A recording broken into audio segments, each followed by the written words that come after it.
Hello, welcome to Master Powercast. Back again with another original story from Tyler, and this is going to be one of something we were promised a long time ago, a continuation of the Powers of Grayskull. The legend continues, but before we can continue, we have to begin. So, Tyler, we're gonna go back to the last officially released minicomic in the Vintage line, and you see right here, first of a three-part saga. And this was it. We never got anything else. You talk about heartbreak and an intense amount of curiosity that would just continue to linger for years and years until the internet comes along and you realize, oh my God, so that's who is at the end of this mini comic. This is what we're supposed to be, getting. This is who our new protagonist was going to be, and the ancestor of He-Man and She-Ra, and they were going to do what and release this. And you're like, nah. It was. I'll never forget it. Like getting the T-Rex from my granddaddy, and we went to the mall and I picked it out and opening up that mini comic and just was overwhelmed with I didn't know what the Three Towers were because I'd never seen them before in any of the mini comics, at least the ones that I had. If it was featured, I don't think it left any kind of impression on me. This has to assume too that you never saw the Eternia playset anywhere. No, was not even aware it existed. Never knew anybody owned it or that there was such a thing. I wouldn't learn that there was a playset until I started getting, I think Lee's Toy Review and Action Figure Review, or Lee's Toy Review magazine, and just seeing it in the price guide listing like Eternia playset. It was either that or Toy Fair, one or the other. And that's when, oh my, what? And I thought it was the Royal Palace. That's what I thought for years. Oh my God, like trying to visualize what this must have looked like. And I go to the Adam Tyner website and like, I know what that is. That was the Eternia playset. Holy hell! And no, and I only heard stories of one kid who lived in Raft who owned this, along with the USS Flag from GI Joe. Oh boy, yeah. So he was an only child, was given a lot of stuff, and hearing that as a kid, like, oh my God, so I know of someone that I don't know them, but I know of them and they own this. Yeah, so it's kind of like the kid of legend, right? There's the mutterings around the playground. Hey, this kid has all this nice cool shit. Yeah. I would meet him eventually, but I think when I finally did meet him, I didn't think to ask him like, hey, you still got that Eternia playset? Yeah, you don't like that anymore, do you? Can I have it? That kind of thing. Whereas everyone else I've met over the years as kids, when they realize, they like He-Man, like, yeah, you want this? I don't want it anymore. It's old. Yeah. Yeah. I mean, that's how you ended up with all of those just popping up in yard sales and flea markets. Yeah. That's how I saw the vast majority of the vintage line as a young kid, was just this. People didn't want it anymore. But going in and diving into this, it starts off, the Three Towers have resurrected themselves, and they are present in current day Eternia. And I wouldn't realize how they came to be until years later when you see the Ultimate Battleground mini comic, and Skeletor and Hiss are the ones responsible for resurrecting them. But as far as I know, like, I didn't know how they came to be, what their purpose was. It was, I had so little to go on. Of course, when I got this, I couldn't read, right. So I'm just going by the pictures, and I'm wondering, what the hell is this? Like, in a good way, like, just I'm curious about all this stuff. What does this play out in the mythology, and what does this mean? And and then just know that there were dinosaurs. Like, I was like, this is amazing, dude. Like, but I'm getting too far ahead of myself. No. That's the thing is, I mean, kids love dinosaurs. So to implement that into Masters was definitely the way to go towards the end, to try to kind of help reboost it and make it popular. But I do like this part right here where He-Man says these fables have come true. So it's kind of only certain people may have known of its existence, and it's just been told as like these tall tales, but it turns out it's actually legitimate. It gives a lot of depth to what the line was presenting, and I like that. This is the year after the Towers have come out, the year after the Snake been released, and He-Man, taking time to reflect on, like, man, I tell you, there's things I grew up hearing stories about, but these things really existed. And at this point, I love that this is a great moment for the sorcerers to realize, okay, there's a lot more to Grayskull and where your powers come from than you realize. Mhm. Like we're this far in, and the concept of explaining where He-Man and She-Ra's powers come from, it's like, it kind of seems like, what comes from Grayskull? Yes and no. And it's just fun to think, oh my God, like, where are we going with this? And that, much like our planet, we had dinosaurs, and Attorney had their share too, but not just dinosaurs, but dinosaurs with mechanical parts and weaponry in their bodies. And just seeing this splash page as a kid, like, oh my God, look at us, like this Turbodactyl, I have the Tyrannosaurus Rex, and I'm looking at all these, I was like, what is that? Yeah, it's kind of a shame that some of these others didn't get released as well, because some great designs going on here. Absolutely, and it just left so much potential. Like that, the line of dinosaurs could have just continued on with the powers of Grayskull. I mean, obviously, Gigantosaurus was the prototype that they shown, I think, in like a catalog or one of the like toy fair, or it was something that was coming up, and they showcased that, and obviously there was a prototype done of it, and then it was discarded and kind of just fell apart and thrown away. Yeah. But to think of all the various dinosaurs, like a Stegosaurus and a Plesiosaurus, like it just could have been endless amounts of dinosaurs with cool weapons and mechanical parts built into them and everything like that. It was just like, oh, this is so damn cool. So much potential.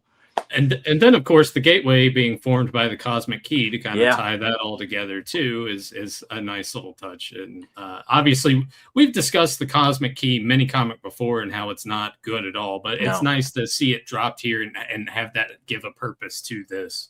And I like that because they at this point, this released in '87, the Cosmic Key toy was supposed to be released. Obviously the movie comes out this year. We're getting, kind of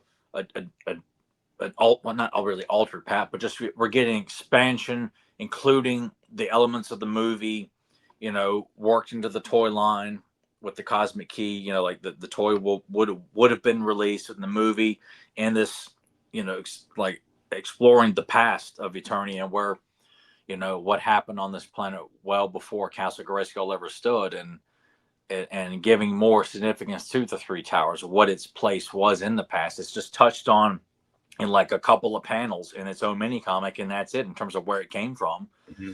And I love that they really decided, like, well, we're going to give some context, we're going to give some layers and depth to this story, and create a new hero for this spinoff line. And I just, oh my God, dude, there is so much to be done with the past and everything, and we got some major credentials. Yeah, we got this on this book.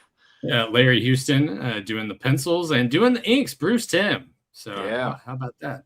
And then of course we have Stan Sakai back as the letterer, and Lee Norling, who was pretty much the majority editor duties on these mini comics. So, and they stepped through the Cosmic Key portal, which it would have been great to have seen it, but it's almost kind of redundant when the Sorceress is inside the Three Towers and needs the Cosmic Key. It's like, I get why they're doing that, but it almost feel like the Sorcerer would not need to use the Cosmic Key, but it's good product placement to remind the kid who gets this book, like, hey, the Cosmic Key did this, so when it comes out, you can pretend like you can go back to the past and hang out with the dinosaurs and stuff like that. It's a shame that toy didn't come out, but it's also a bigger shame too that there's no one on Etsy that hasn't decided to make their own prop of the Cosmic Key and sell it on there, because I would buy that in a heartbeat. And I would too. And to know did you ever see the package art that was designed for it? Oh my God,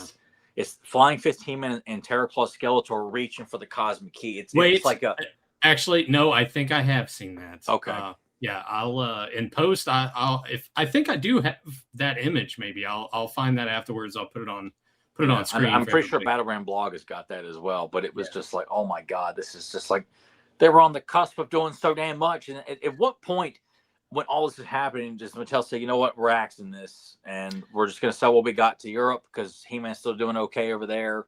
Yeah. But then within that time frame, they're like, you know what, we're going to relaunch He-Man. Yeah. And they immediately go into, let's send them to space because Star Trek: The Next Generation just came out. It's really popular. Mhm.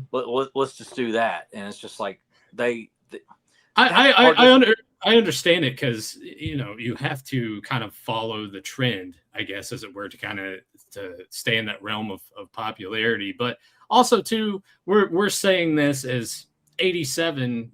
We're both 3 years old, so Yeah, despite how much you loved it at the time, like you're catching it when it's over.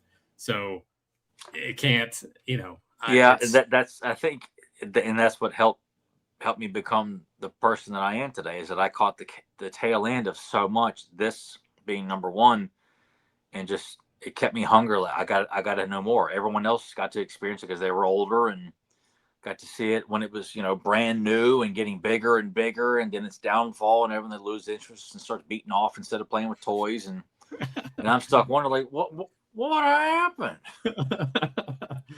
yeah. If only you could have been a couple years older, maybe born. If you had to pick a date, like what year would you want to have been born to experience it at the best possible time? Because I feel like if you're kind of going into masters and maybe you're like 8 or 9, it might have been how Power Rangers was for us, to where maybe you're just on that cusp of being almost too old for it. So I feel like maybe 6 years old probably would have been a good Yeah, sweet I spot. really feel like I would have need to have been. I think 4 would have been really good, and then 5, you're more attuned, you're paying attention to things more, and you have a better understanding of like, hey, you know, uh, let's go here this weekend, or Yeah. I'd have a better understanding of TV schedules, so I could catch He-Man and Shira when they're on syndication in the afternoons or in the mornings or whatever time block, and then having a better understanding of like the commercials Yeah. of like, oh my god, they just announced this guy with all these guns. His name's Rio Blast. Like, I got to get him. Yeah. You know, So maybe being born in 78, 79 would have been a because good see, if I sweet was spot. born 79, 80, 81, 82, 83, 84, I'd been Yeah. 5 years old the year of the 84 wave when Jitsu and Fisto and Stridor battled That on would that He-Man. would have been the sweet spot, I think. That would have been a sweet spot. And then comes 85 with the Horde and Cyclone, Too Bad, all these, and Mossman, all these great ass kickers. You're there for everything. The live action movie gets announced and Mhm. everything, and you see the dinosaurs come out. And of course, but being that age, oh my God, Thundercats, Bionic Six, Brave Star, G.I. Yeah. Joe, like, Yeah, yeah. I mean, you probably just have to pick one or two. You couldn't really go with all of them because well, but that's our parents wouldn't have been like, all right, you can buy multiple toy lines. You probably have to stick to one well, or and I feel two. like that's kind of what happened though, is that I only had one Brave Star figure, one Bionic Six figure. Yeah. I GI Joe was a little bit more accessible, as you well know, and I had plenty of He-Man figures. Only 3 Thundercat figures. It was slim pickings. Even though probably the time I'm coming along, like lots of stuff's marked down or just being clearanced out and thrown in a bin, and I'm missing it because I don't have access to have an understanding of like, hey, can we go back to Hills or can we go back to Toys R Us? Like, it's an hour away, kid. Yeah. Leave us a comment down below. Let us know how old you were at peak time of Yeah. Masters of the Universe. Were you more like Tyler and myself and catching it more towards its end, or were you there in the peak and hitting that sweet spot where you're a good 5, 6 years old in the mid '80s and just getting to experience it at its best? But Yeah. I was gonna say go ahead. that was you and I got to experience New Adventures of He-Man like when it was brand new and everything, but It, just never it got. it wasn't the same. I mean, I was so It was intrigued. exciting, but I don't think it was for me. It wasn't the same. It was for me, but I again not given much other than getting that one tape and only getting a small handful of figures, and that was it. You're left with again more curiosity. What the hell happened? Yeah, Why can't I? Where's this toy at? And where's this at? yeah, And it just gone. So yeah.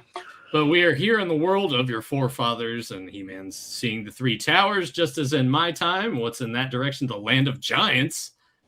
that was another like, what does that mean? Like and it would be years before I realized, oh, they mean Titus and Megator.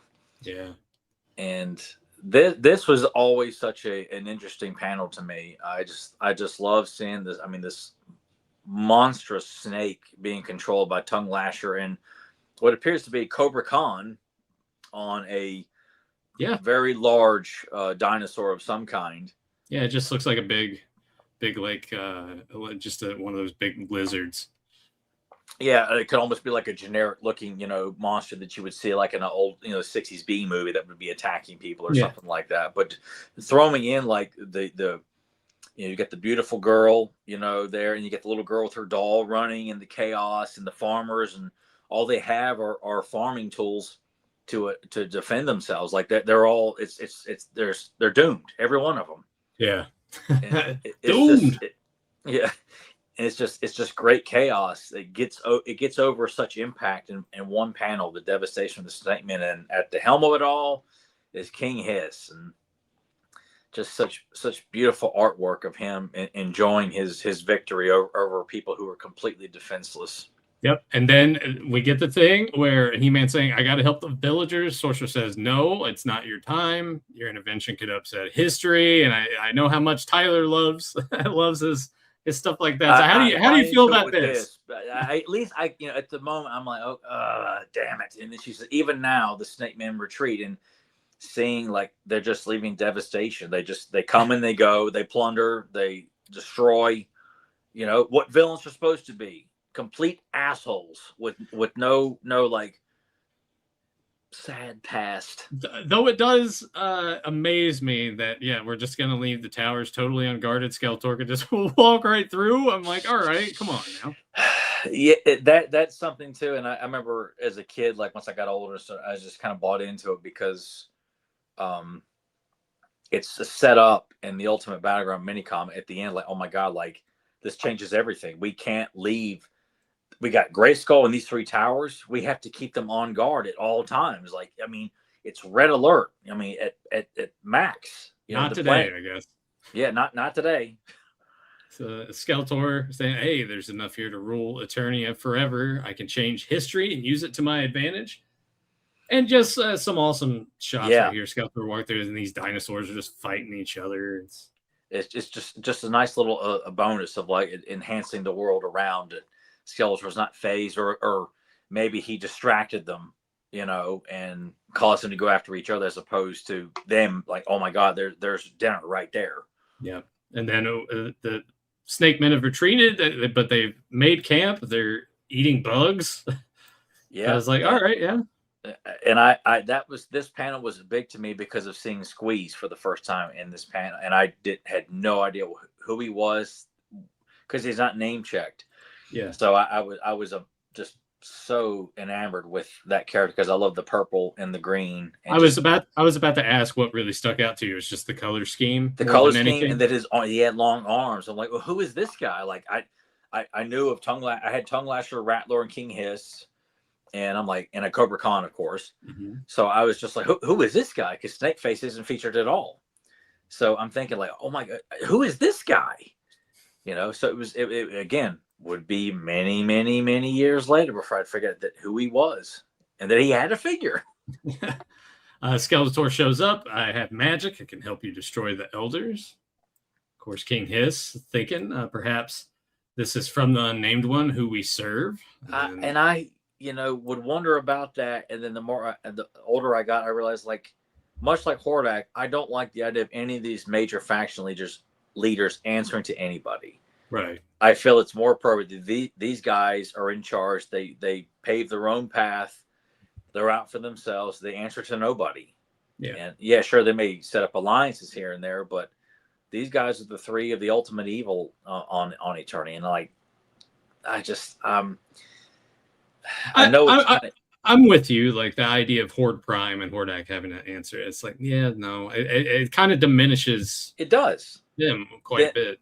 Yeah, and you look at Hordak. Everything Hordak has his face on it.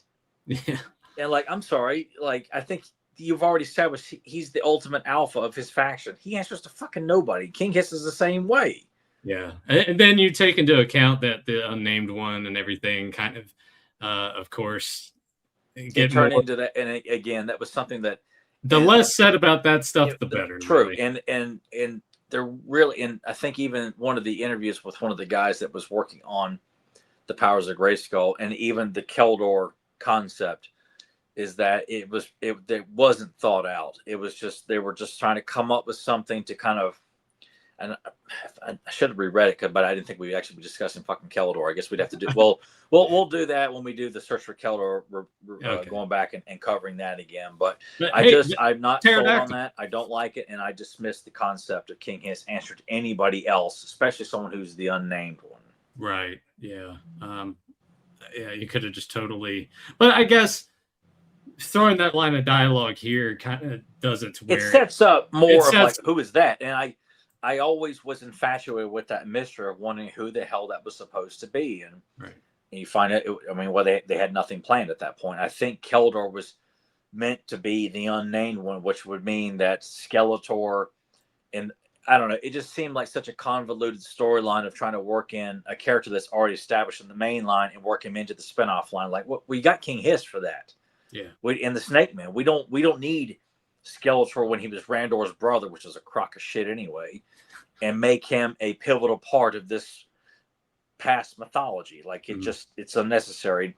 This was awesome, and that one panel of King Hiss with his teeth, it just almost looked like he had very vicious looking teeth. No, not there. No. I'm saying like you kind of get a tease of it right here a little bit in this shot, but yeah, it definitely right there. He just looks so vicious and maniacal right there. Like he savors attacking defenseless people, and I just thought like this is villainy at its finest. They're coming in and causing chaos just because they can and they want to. Yep. And the sorceress then changes her mind when He-Man's like, oh yeah, do these special conditions, do they include Skeletor? And she's like, all right, yeah, you got to fight, but we got to make sure that you are disguised. Yeah. And I'm trying to remember how you felt about He-Man in disguise. I kind of like this look. I'm glad it got a classics figure. Yeah, me too. I was cool with it. I mean, I had no problem with it at all. It wasn't something that was just like, that's something. I went right with it. I mean, I guess at this point you would have to, because you've already bought into the other stuff. Skeletor just walking on through, and yeah, I mean, but like as a child, like I think 4 or 5 years old when I got this, I was just, everything. There was nothing I was against in any of this, especially the fact that I couldn't read.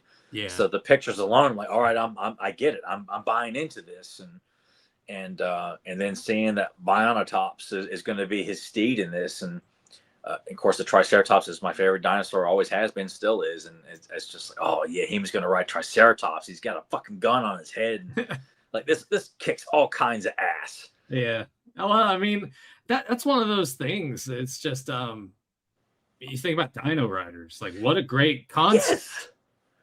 And to bring that back, I would gladly buy reproductions of those, since they're so hard to come by. Oh my God, vintage ones. I'd be all in. Any of the dinosaurs complete. I mean, let alone the T-Rex, which is the holy grail of that line, dude. You're gonna. It's. But you know what? They were so well done. Tycho did an amazing job with the concepts, the way from the the Rulons and the Valorians. Like, it was such a great concept. We had like a mix of Star Trek with dinosaurs and monsters, and it was just, oh my god, like how. And then of course Mattel today owns it. God knows how they would make it look. Well, I mean, just do what they've done before. I mean, don't go as far as how Origins have gone, but I mean, you have, obviously they probably have the molds. Like, just recreate it. Just do what Playmates does with the vintage turtle stuff. Just put it out there again. I would gladly buy that. Even if they had to just sell it online, because something like that, I still feel like that concept. It's a niche thing, sure. Like, for as much as we say that idea is fantastic, having weaponry on dinosaurs, obviously it's a niche thing, especially in today's market. But I mean, yeah, do that. It would, and I know there were talks a few years ago, and it could have been just like a fart in the wind, but I remember it was talked about of the movie rights of making a Dino Riders movie. And of course, this is like right after the shitty Jurassic World comes out. Like, oh my god, it's remaking the first film, but with just a shittier story, with a shitty story and shitty actors, and it makes all the fuck ton of money. But I'm glad it didn't happen, because it would have just made it. Everything's geared towards comedy. They have to make everything silly and not take itself seriously. And it's like, I'm glad it never got off the ground. Yeah. But unleash the mecha drone. So yeah, we get the bit coming out of the T-Rex, fucking knocks Bionatops. Yeah. And seeing on that its shot up side. there at the top there, like that's when I really stuck at that squeeze. Like he had elongated arms. Like, oh my God, like this guy can stretch his arm. This is so fucking cool. And getting to see the T-Rex, like even though, it's only in one shot, like because I had the T-Rex and the mecha drone that would come out, was so much fun to wind it up and launch it out of its stomach. And it was like, oh yeah, it was a great gimmick, man. And to see it in action, like, oh man, yeah. And see that Skeletor, and I at the time as a kid thinking like he's riding pterodactyl, he's not riding turbodactyl, Right. which was the other dinosaur that I had. Yeah. And I kept thinking like turbodactyl. I thought he was a good guy. I thought he was a good dinosaur. Skeletor's riding him and taking He-Man's sword, and that moment where Skeletor just like, wait, this looks like He-Man's sword, but that's impossible. Like it's impossible. It's a good moment for Skeletor to, like he's that observant and recognizes that sword. Right. I just think it's a good moment that they included that in here. As the Snake Men close in, He-Man's unaware there's a mysterious figure behind him. So this is when we start to get this figure holds up his staff and flashes intense light at Skeletor, and then He-Man acts quickly by catching his sword and just, hitting the ground and knocking the damn T-Rex off its feet. Yep. And then we cut to the man cloaked in shadow. Yep, that says, "Let all be as it was. Return invaders and strangers to your homes wherever they may be." Skeletor like he recognizes these people are not from our time. I just think that's so cool. And Skeletor's fading. He's going back to the future. Cue Huey Lewis in the news. You've won for now, but we'll all be. And then the dialogue cuts out. He-Man and Sorceress are back. What wizard is powerful enough to send us back to our own time? Sorceress says the greatest sorcerer of all. But who is he? To learn the answer and more, get the next amazing issue of The Powers of Grayskull as the legend continues. So they leave you hanging, and then you don't get anything. Nothing. And there was never any, at least not that's been announced, unless people at the Power and Honor Foundation have stockpiled it and just don't bother to share it with anybody, because they stockpile damn near everything. Like, share this shit with the public, man.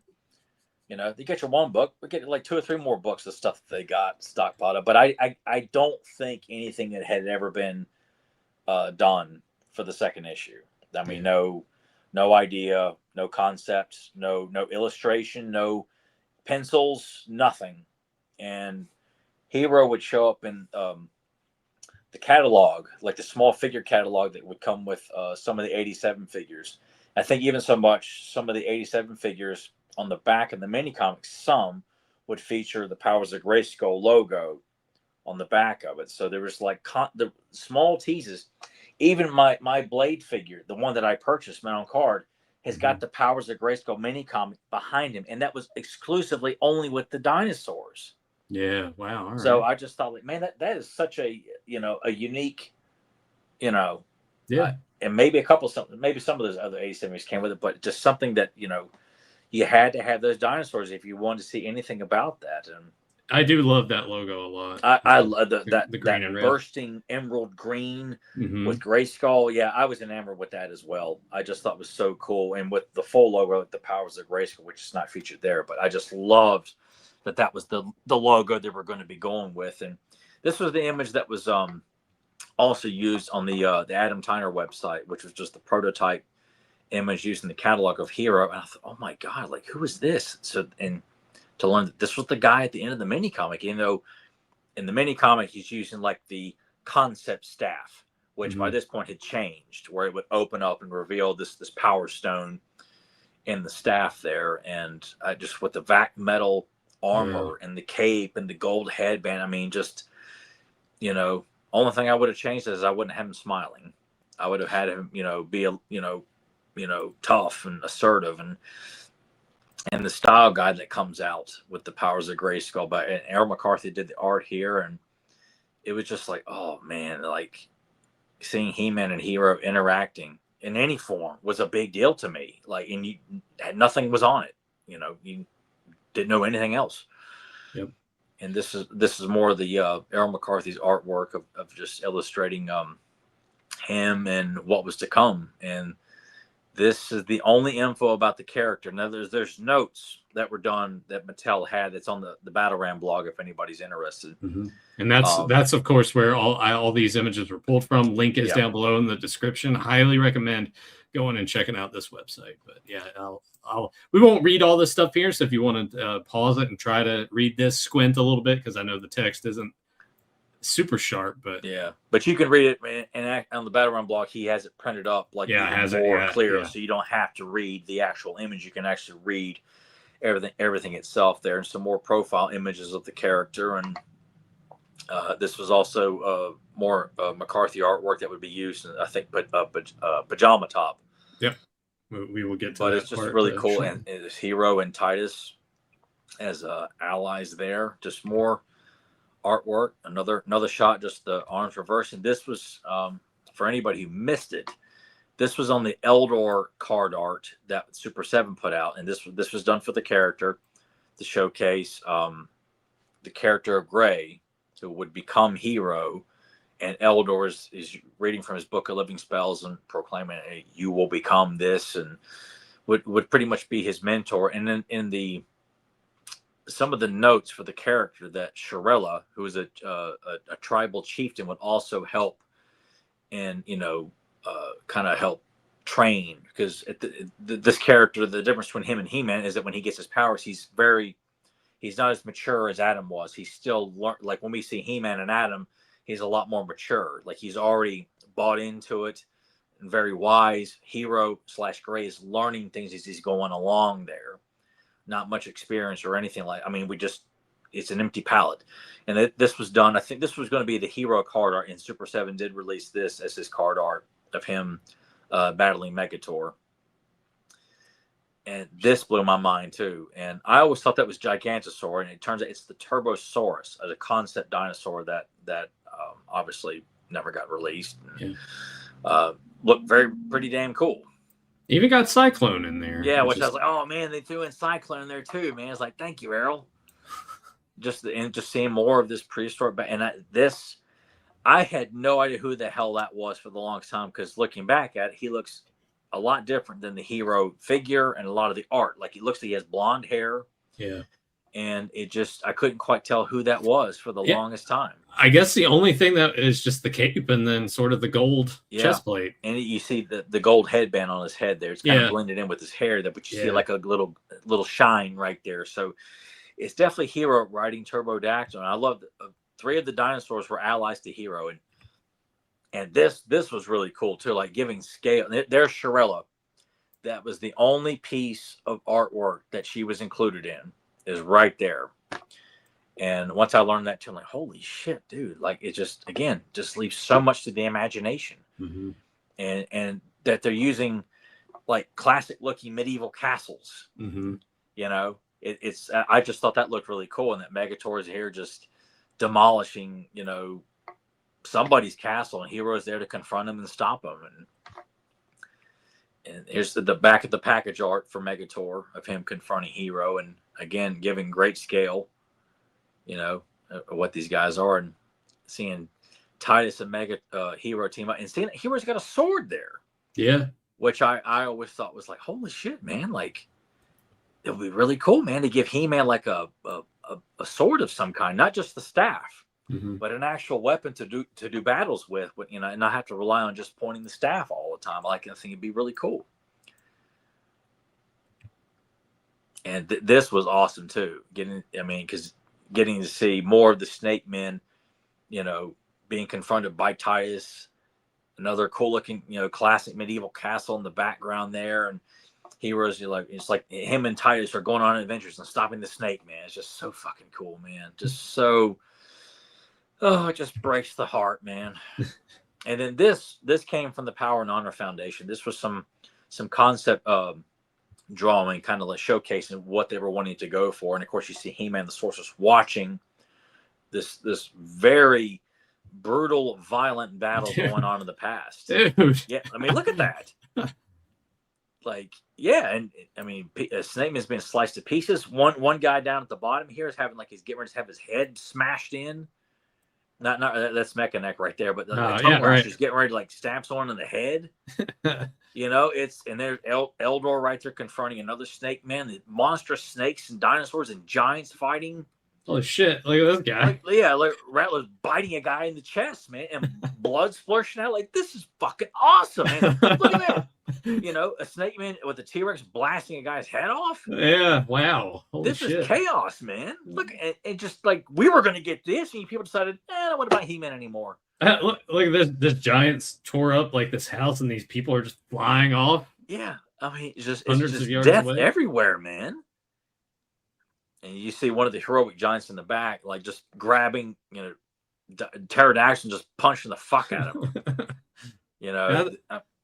Yeah, I just saved this. Like, I saved it from the site. I didn't really zoom in on it to really take a good look at all the violence going on. Yeah, it's one of those pictures when I first saw them, oh my God, I was just enamored with it. Like, man, this is so wrong. We didn't get this. And this beautiful piece of art was done by Emiliano Santalucia for Mad Duck Posters, which is out of stock. It's no longer available to buy. But it was cool to see, you know, more of what we were supposed to get. I'm not sure where the helmet concept for Shirella. I like that though.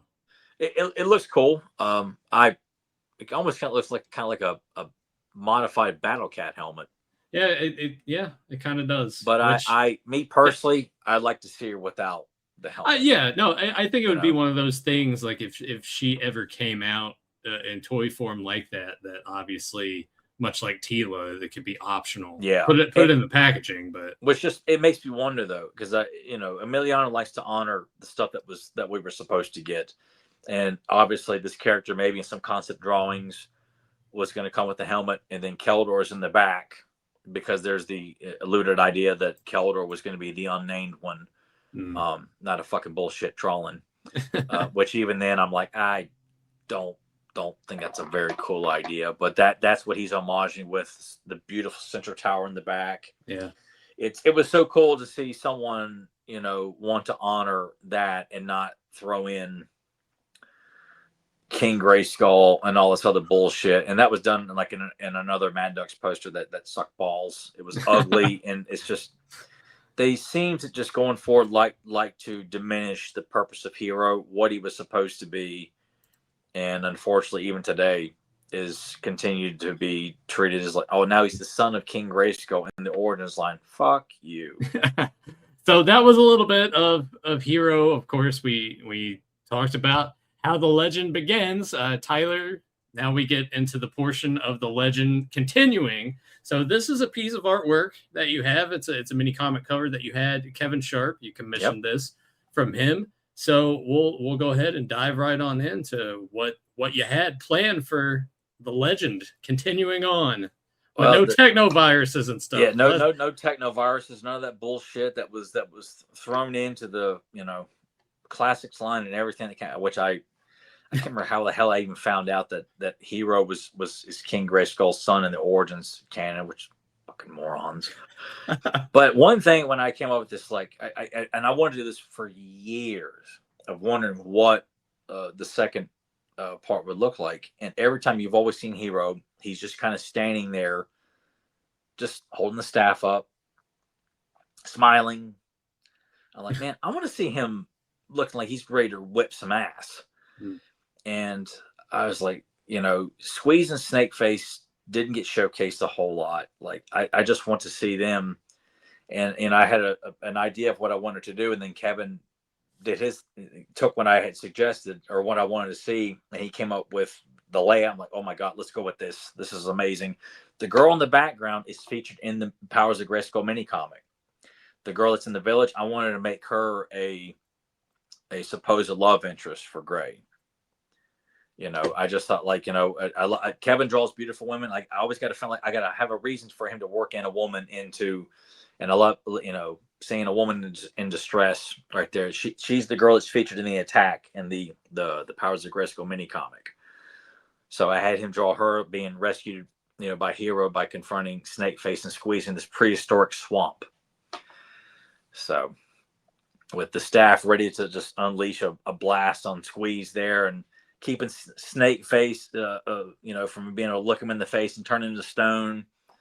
Got him in a headlock there. Kevin did such an unbelievable job with everything in this. I mean, the intensity in Hero's face, just it's everything I could have hoped for, and getting to see characters that I'm like, I want to see more of, and you just don't get to see. Like, this is how this character should have been treated, not the way he was treated in fucking Revelation, not the way he's continued to be treated in Origins. It's like they just like, oh well, there's no clear path of what they're going to do, so you just make your own shit. No, I'm all about honoring what they wanted to do and just make it more badass, at least from my opinion. Right. And that's what this was supposed to be about. And I remember trying to write something a few years back, and I want to really pick right off of like He-Man wanting to know more. And that's where we need to start, is that with He-Man's inquiring to the sorceress, like, who is this most powerful, the wizard in the universe? It's your ancestor, He-Man. Like, you and your sister's powers come from this guy. Castle Grayskull is built because of him.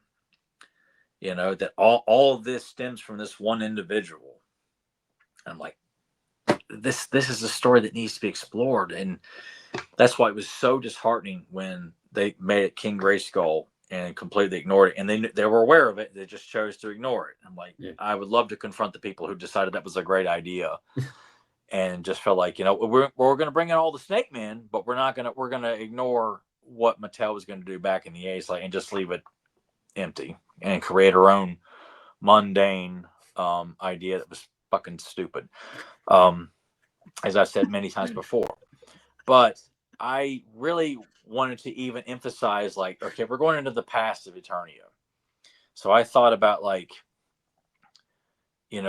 how does it start out with what is going to cause the towers to like, what the purpose behind the towers, what would this planet look like back then? And it begins with, like, thousands of races exist, a wide variety of tribes across the planet. Magic is the defining power on the planet, and something new begins to come along called technology. And it begins to emerge as a dominant force on the planet. So science and technology begin working together along with sorcery. Naturally, the humans and various races have their differences, which lead to battles over territory and power. And the Snake Clan, which is led by Zalora, in this image here, that is from the episode The Time Corridor. I like to honor everything that a lot of things that Filmation did, especially the stuff that they got wonderfully right. This is the Snake Clan, and this would be one of the more dominant groups, along with the Ape Clan led by Olo, also from the Time Corridor. And then you've got the Reptile Men, which is a reference to House of Chakotay, the Fishmen, various human races as well. Not you got the Snake Clan, A Clan, and various other groups. I came up with a character called Harnado, who is like a Shaka Zulu leader too, as well. And you've got the Peaceful Giants, among others. You got just a handful amongst many other races. Okay, before, and this is what's all that's on this planet is. And you got dinosaurs roaming the planet. Some are considered helpful allies, much like farm animals and things like that to a certain extent. And then you have some that are pretty much just predators of the land. So you have wise men with endless magical powers begin to see what devastation could develop with all these various species and races at odds with each other. They're the Council of Elders. The oldest man in the group is named Eldor. Eldor sees the future through his book of living spells and speaks to the council and proclaims that if peace is not restored, the off-balance could destroy this planet. Eldor speaks to the various factions: Shirella, Harnado, leader of the Storm Tribe; Zalora and her mate Hiss of the Snake Clan; Orlo of the Ape Clan; Titus of the Land of Giants. All agree to end their feuds and build a symbol of unity. The three towers are built: the Tower of Justice, the Viper Tower, and the Central Tower. The Snake Clan pushed for their own tower with their mass supply of resources, which causes some distrust amongst the various clans. Kind of have an idea who was pushing for that. But the elders assure everyone it's only out of thanks for supplying the many resources, because with them being one of the more dominant groups, I figured they just had access. They were very intelligent with building and things like that. So it's not so much of a, hey, we know more about you. That's something that they are able to contribute so much more. So therefore, the Viper Tower is they are a very important part of this unity. We couldn't do this without their resources and their building skills and things like that. Mm-hmm. But it's part of the manipulation. Yeah. It's like a big. It's kind of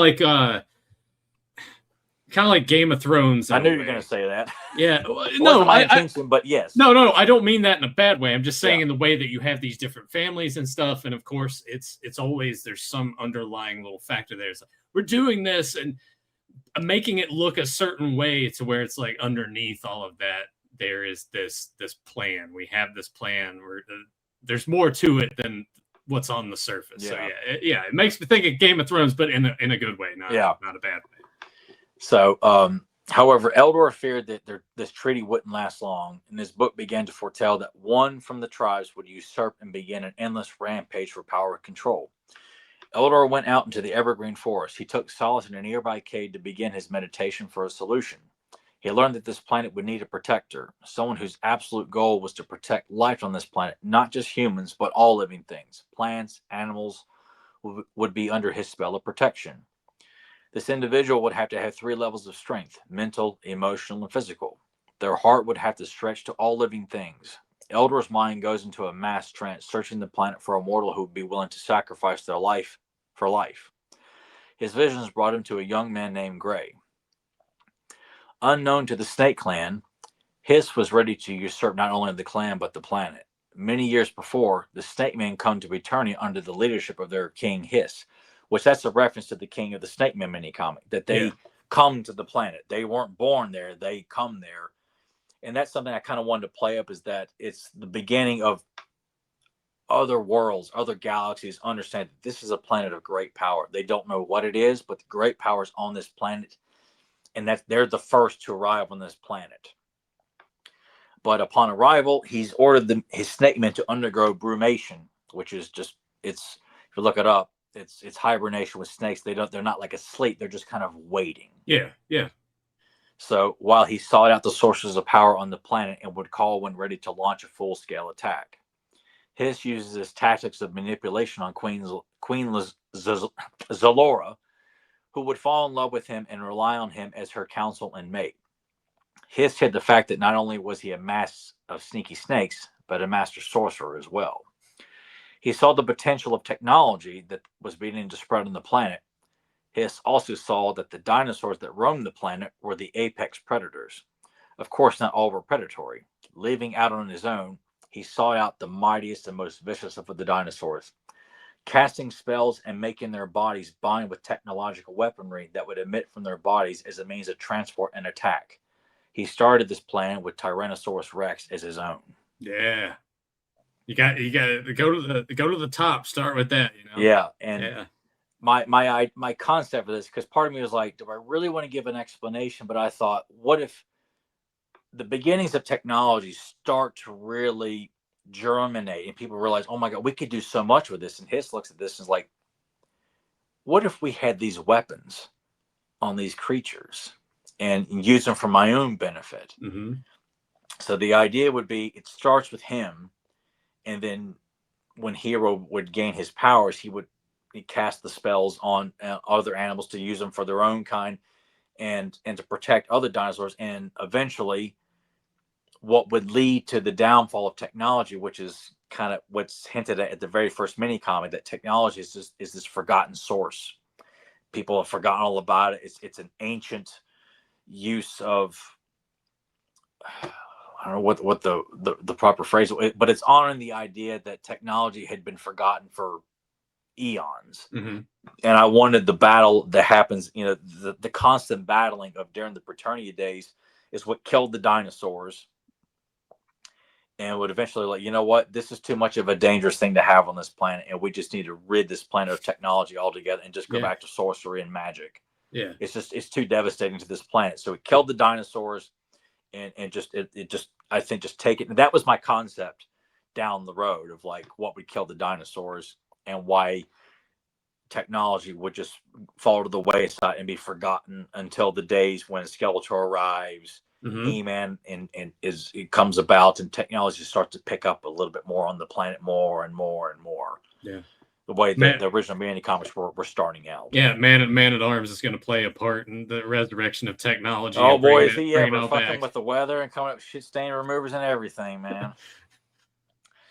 Hiss then observes the land of giants, a peaceful race that are not interested in conflict and have helped many of the races of eternity who haven't relied on conflict. But then, but then Hiss, in his observations, learns of an outcast among the giants. An outcast not because of how he looks, but an outcast for what he desires: chaos. Hiss seeks out this giant on the outskirts of Galea, which is I call that the land, the name of the land of giants. Okay. Yeah. It's a play off Goliath. Yeah. All right. Um, Named Megator. Megator, who immediately wants to crush Hiss, is abruptly stopped by the king's sorcery. Hiss explains he wants him as an ally to unleash his giant rage to help enslave the people of Eternia and ultimately make him leader of the giants, vowing to help him vanquish the one who cast him out, Titus. Hiss then awoke his loyal snake men, Squeeze, Tongue Lasher, Rattler, and his snake army. I have not brought in Snake Face. Okay. That would be saved for Yeah. his Well, own. yeah. What we were talking Yeah. about before with Yeah, he. this is what you saw in what we just read. The powers of Grayskull. It's like there's no snake face. It's just those core snake men and just random snake. Referred like the King of the Snake Men mini comic, like the various like random snake men. Yeah. Yeah. Um, and then we cut to establishing who Gray is. Gray lived on a small farm by himself with his younger sister Celestina. Their parents were killed by some rogue ape men. They didn't have many dealings with others, taking care of all the animals. He lived to follow in the footsteps of what his parents always preached: protect those weaker than you. Upon completion of his meditation, Eldor met with Shirella, tribal chieftain, and Granamir, leader of the dragons. He has confided to them that a master evil is coming to Eternia, that all the tribes and clans and dragons will need to unite against an oncoming evil, that this evil will not stop until the planet is theirs. Not only that, but a new champion must emerge before this destruction takes place. That they must help ensure he has the tools needed to lead this planet to peace and unity, no matter what it takes. Eldor continues in his meditation and sees the young man named Gray. Eldor begins to observe this youth through visions, witnesses how he interacts with animals, the forest, the various people and beings he comes across. He learns that Gray has a strong distrust towards the Ape clan, but has no genuine hate in his heart. He's not a fighter, but he's shown he's willing to dig in deep to help others. Eldor's observance is suddenly interrupted. He begins to see evil emerging from caves and holes in the ground, snakes that walked like men, that someone or something was calling them forth. Eldor speaks with Granamir again. Granamir has been keeping a watchful eye on the events of Eternia. Though he and the dragons of Darksmoke keep to themselves, he maintains a watchful eye to ensure his race remains safe. Granamir explains that evil isn't coming to Eternia, that it in fact has been here for years and waiting for the moment when ultimate power had reached its zenith. That the towers of Eternia, which currently store great secrets and power, would become the one thing this evil would covet. This new champion you spoke of, Eldor, is needed immediately, speaks Granamir. Then we cut back to Gray and his sister, Celestina. They come to one of the bigger villages to sell some of their crops and buy supplies for the farm. Gray visits a very familiar stand run by a family whose daughter he's become quite smitten with, named Jenna.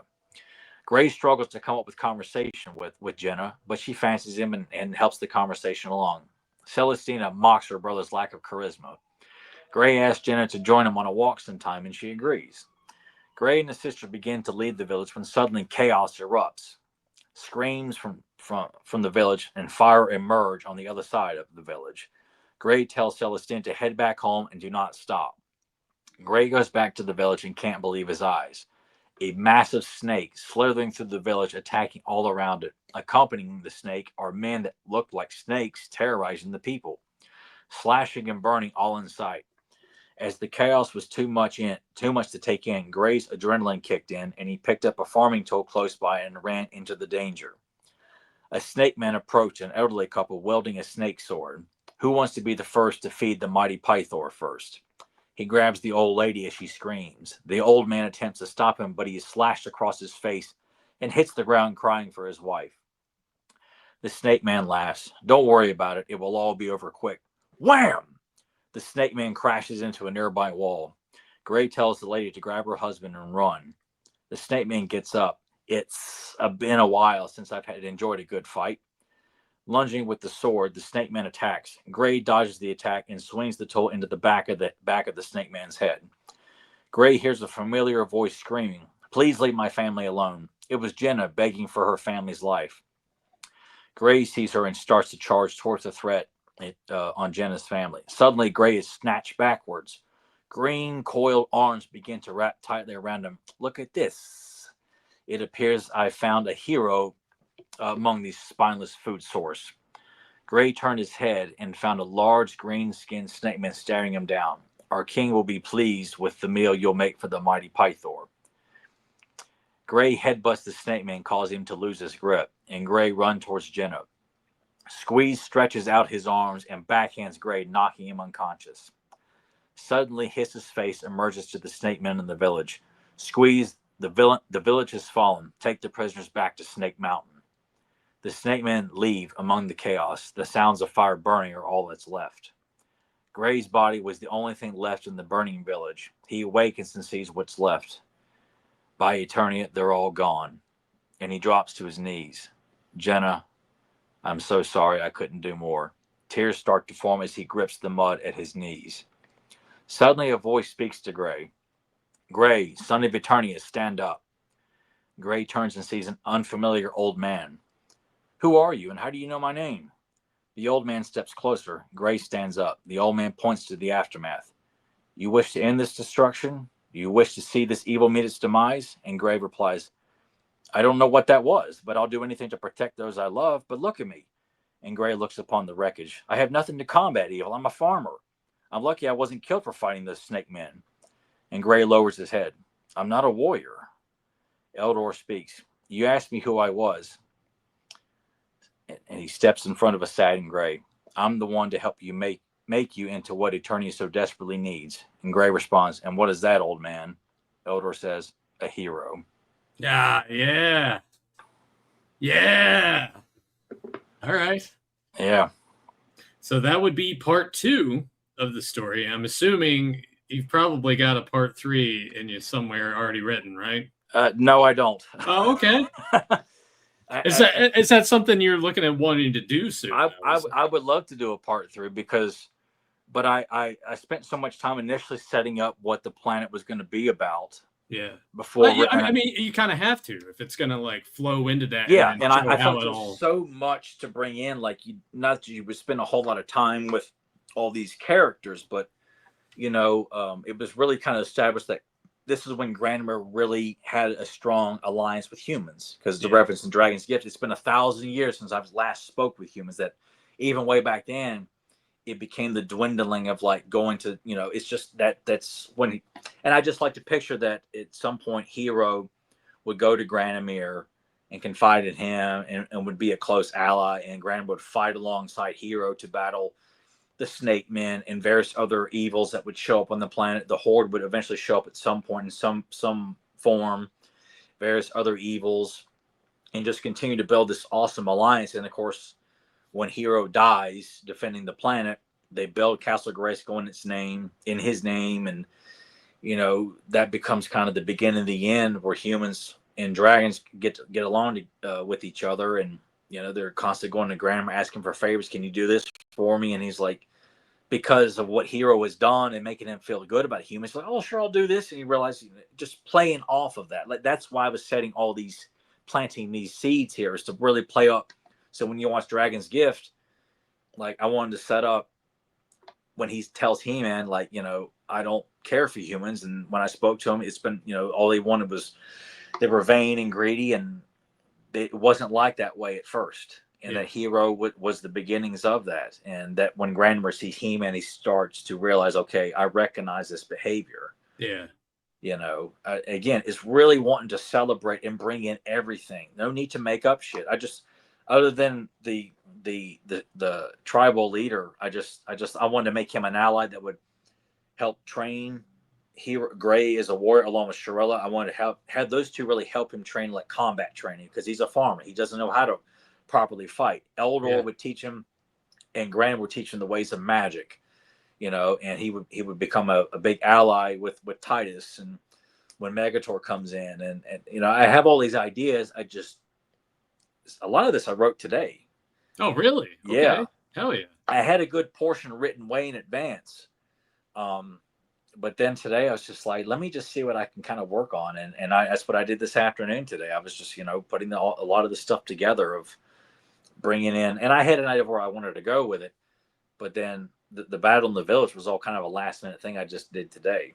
And I thought that was kind of a fun kind of cliffhanger of like introducing, like, we're heading down this path. Like our hero, no pun intended, has to have some sort of tragedy. I feel like, because that's a great warrior's tale. It's like, give him reason to want to be better, other than like, he's already lost his parents and has a distrust of the ape man. I had an idea of like, he would eventually go and save members of the ape clan, thinking like, these are the people that killed my parents. No, they are part of the same clan. It's just him learning to understand, what, a certain individual wronged me. It doesn't mean they're all bad.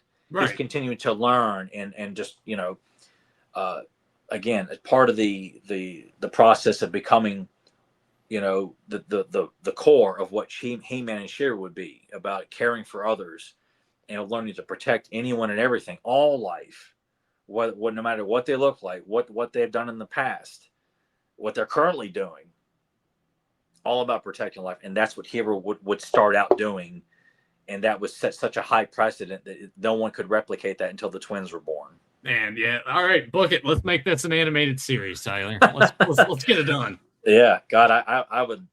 It would be so fucking cool, man. Because I mean, there is a lot of potential there. Oh God, having heroes starting to learn and have mistakes, falter, see Granomir gradually lose his trust in humans, to set that up to, as you said, brings it in with Dragon's Gift and working in with that dialogue. Yeah.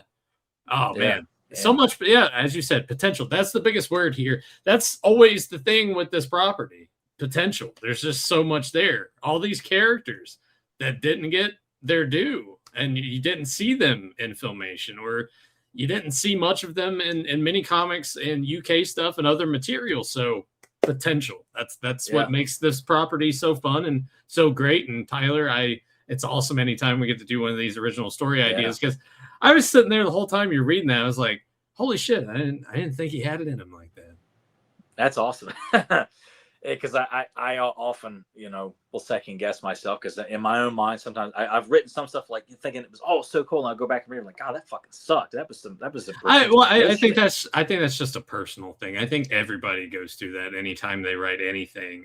You feel really good about it, and then years down the road you revisit. It's like, man, it's like it's like in high school when I wrote poetry. I found some of that stuff and reread. I was like, man, this sucks. this absolutely sucks. This is just like basic generic like sad boy emo shit right here. I'm like, what was I thinking? But no, that was fantastic. Thank you. That would be something. You get the right ears on it, maybe someone would be like, you know what? Yeah, let's greenlight this animated show. Tyler, you get to run it. That would be awesome. I'd be happy if I just could do the mini comic story and let someone who knows how to draw, like Kevin, and not hire someone who's fucking cheap and lazy and in-house. I mean, obviously, of course, with that, if you're making that like part 2 of 3, you would have to, in mini comic form, like condense it. It would have to be, and I probably would have to cut out a lot of what I just had in mind, because like I said, I really thought it was important to establish like the unity of all the various races and kind of make nods to Filmation. A lot of it probably would have to be cut, but setting up, honoring like the idea that this naming came from another world and just waited in hiding, and and that King Hiss joined up with this snake clan because he felt like, okay, I can work my way into this and kind of set up, just being a master manipulator, thinking this woman trusts me and building up this great power just for me to come in and take over with Yeah. my men that clearly are going to be, too much for this planet. And then for Gray to like learn magic and wielding his staff, and then also becoming a fighter as well, like magic and being a warrior at the same time, being a sorcerer and a warrior at the same time. And you could kind of even work in those elements and pull from certain things. Like you mentioning that, I kind of think of like Lion-O from Thundercats and Yeah, having to grow into that role. And you could do the same thing with Hero here. So yeah, absolutely. very well done, sir. Thank you. And I'm sure I might nitpick some of it afterward, but this was all like, part of me is like, well, what I just did was not on the cover of the mini comic, but the cover of the mini comic was for my own personal interest. Of like, I want to see Hero depicted in a way he hasn't been depicted before, kicking some ass. Yeah. And, but I mean, also too, how many times have you seen a cover to a comic and then you go to read it and it's an entirely sort of just different thing? Well, I think we even kind of touched on that too with the Secret Liquid of Life. We don't actually see He-Man and Geldor clash at all, but that's what's on the cover of the mini comic. But this is like, this is setting up like he, at the end of this, like he's getting his ass kicked by the Snake Men or by Squeeze. Mm-hmm. So when he would become the most powerful wizard in the universe, he's turning it on. He's going to kick all their asses, man. He's going to skin all those snakes and save the hot girl, man. And part of me was like, no, the character Jen would not be killed. She's just taken with her family and supposedly going to be. And the giant snake that you see in the village attack, I refer to that as Pythor. Okay. Like this massive snake, obviously it's attacking and stuff, but something they would feed it people, because it's so big. He's going to wolf down people, playing up that really scary aspect, kind of a Conan the Barbarian kind of thing. Build some stakes up and make the Snake Men a legitimate threat. Like it's just they're plundering and destroying, and it's so much to kind of bring in, trying to envision what, because I think about too in the end of it, the 3-part mini comic really is just being set up the powers of Grayskull toy line, and then the story takes off on its own. Yeah. So really these mini comics are pretty much just setting up the story, and then you go off and you have multiple stories, like you got Hero and Shirella, and Hornado like teaming up, and they're going to take on, a new villain that we brought into the line along with the Snake Men or something like that, or they're going to go the Snake Men have taken over a castle. Well, now it's just up to Shirella and Hero to go in, and then Megator shows up, and there's so many things, but this is just setting up the mythology, and then you go off and running. So that was my goal with this, is like help set the story up, because this is what I'm sure they would have done with the end. Part 3 would have probably given me like, the big battle between King Hiss and Hero for the first time, and our battle will continue, and then eventually he would die, and then great. And I don't know how you would work that into a toy line if it happened to be a success. Right. It's like, oh, now we got to kill him off. Yeah, and then so we're gonna say, but eventually, if you tell in time wise, he would eventually die defending the planet, and the people of Eternity would honor him by building Castle Grayskull in his name. Titus is wearing the G on his chest, like it's like a way of showing like an alliance to Gray. Do you think maybe that's why it kind of didn't come to fruition like that? Because it's like, oh, if we're going into this, and if we're using kind of the template you're going with, it's like, oh, well, eventually, like he has to go away, and you have to have He-Man there. Then it's kind of like, oh, we're in the future, but we're going back. So it's kind of like swinging the other way. It's like, well, okay, if it's just going to have He-Man sort of here again, then we are. I guess it's kind of like convoluted in that sense, right? Because having Hero there, it's like a precursor leading into what you get with Masters of the Universe. No, I look at it as like it could have been ongoing had it been a success. You could have introduced more Snake Men, more villains, and pretty much have it be endless like you do with He-Man. Like you just know in the mindset of like, if you're a fan of this time frame would eventually be over with, because obviously people get old and they pass away. Right. So to think that, if you're a fan of He-Man and Castle Grayskull, know that this came to be because of this character kicked all kinds of ass, and when he eventually passes away, they honor him and sink the towers because you know what, this has been the biggest strife on this planet. We need to take the power. We'll put it in the sacred castle here. Yeah. And my idea for the first sorceress would be Hero's sister. Okay. Yeah. That would. She starts out young, and as things are going on, she, you know, I think because a part of me is kind of like, would I mean, obviously in terms of like his look, like you see the character Gray, he's virtually no different than Hero, much Right. like He-Man and Prince Adam. Yeah. Would there be a need for a secret identity at this point? Because that part of me is like, I thought about keep making sure his parents were not dead, and I thought, okay, everyone's aware of who he is. That would play a pivotal point of like, okay, when he passes away, they realize, okay, the recipients of this power down the line when they're ready must maintain a secret identity because of what transpired with Hero and his family and loved ones. Everyone was aware of who he was. Yeah. That would be a good way to work that in and set Yeah. that baseline deal of that. Yeah. This is why you have that when the first sorceress comes to be and takes these two swords that were forged from or created from the power of his staff before he passed away, you know, like this is something that they'll have to take on. This is going to be a great responsibility because of what he was willing to do. These two individuals have no idea what they're in for. This is one guy doing this. Obviously, he's got allies all over the planet warding off evil. And how much of this does Eldor?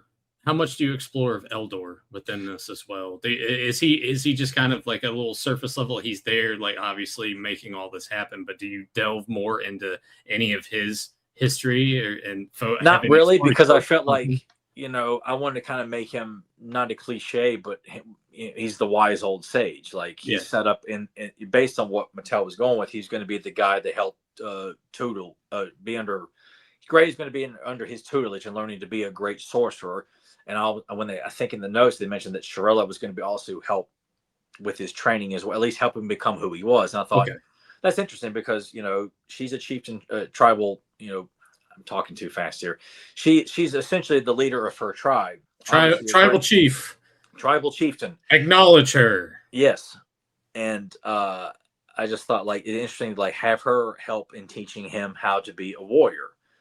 You know, and then Eldor would teach him the ways of magic and how to use it correctly. And, you know, and the idea of like that he's good with nature and animals. That's a trait of She-Ra.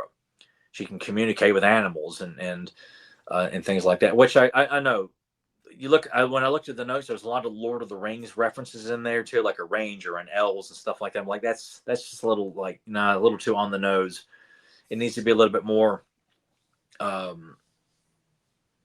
I don't know. I mean, obviously, it's they're notes. They're not like it's not the Bible. Right. It's kind of what they're doing to kind of fill in the space. Is obviously very Lord of the Rings inspired with some of the cast, but they're not really elaborated on at all.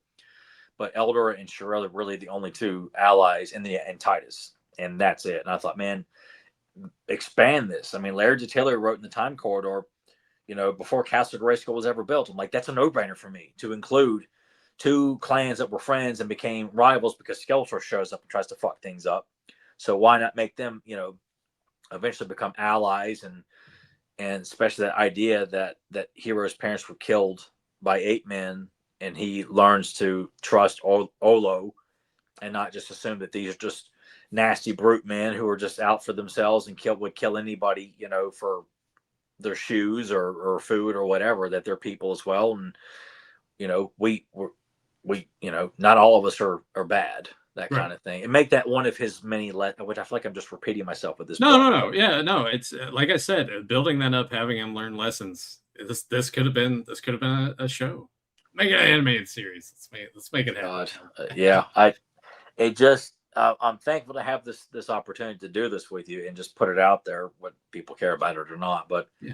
I just have always been so bothered that the character of Hero and Eldor were never explored, and the concept of the towers and the giants and all that stuff. Like, man, dude, why are people coming up with new shit? Why aren't you trying to come up with what we were supposed to get. And unfortunately, the powers that be, for multiple times, just continue to just drop trowel and take a big soft serve Dairy Queen shit on that idea. Like, I got my own shit. No, fuck that. I got my own idea. And well, like, why?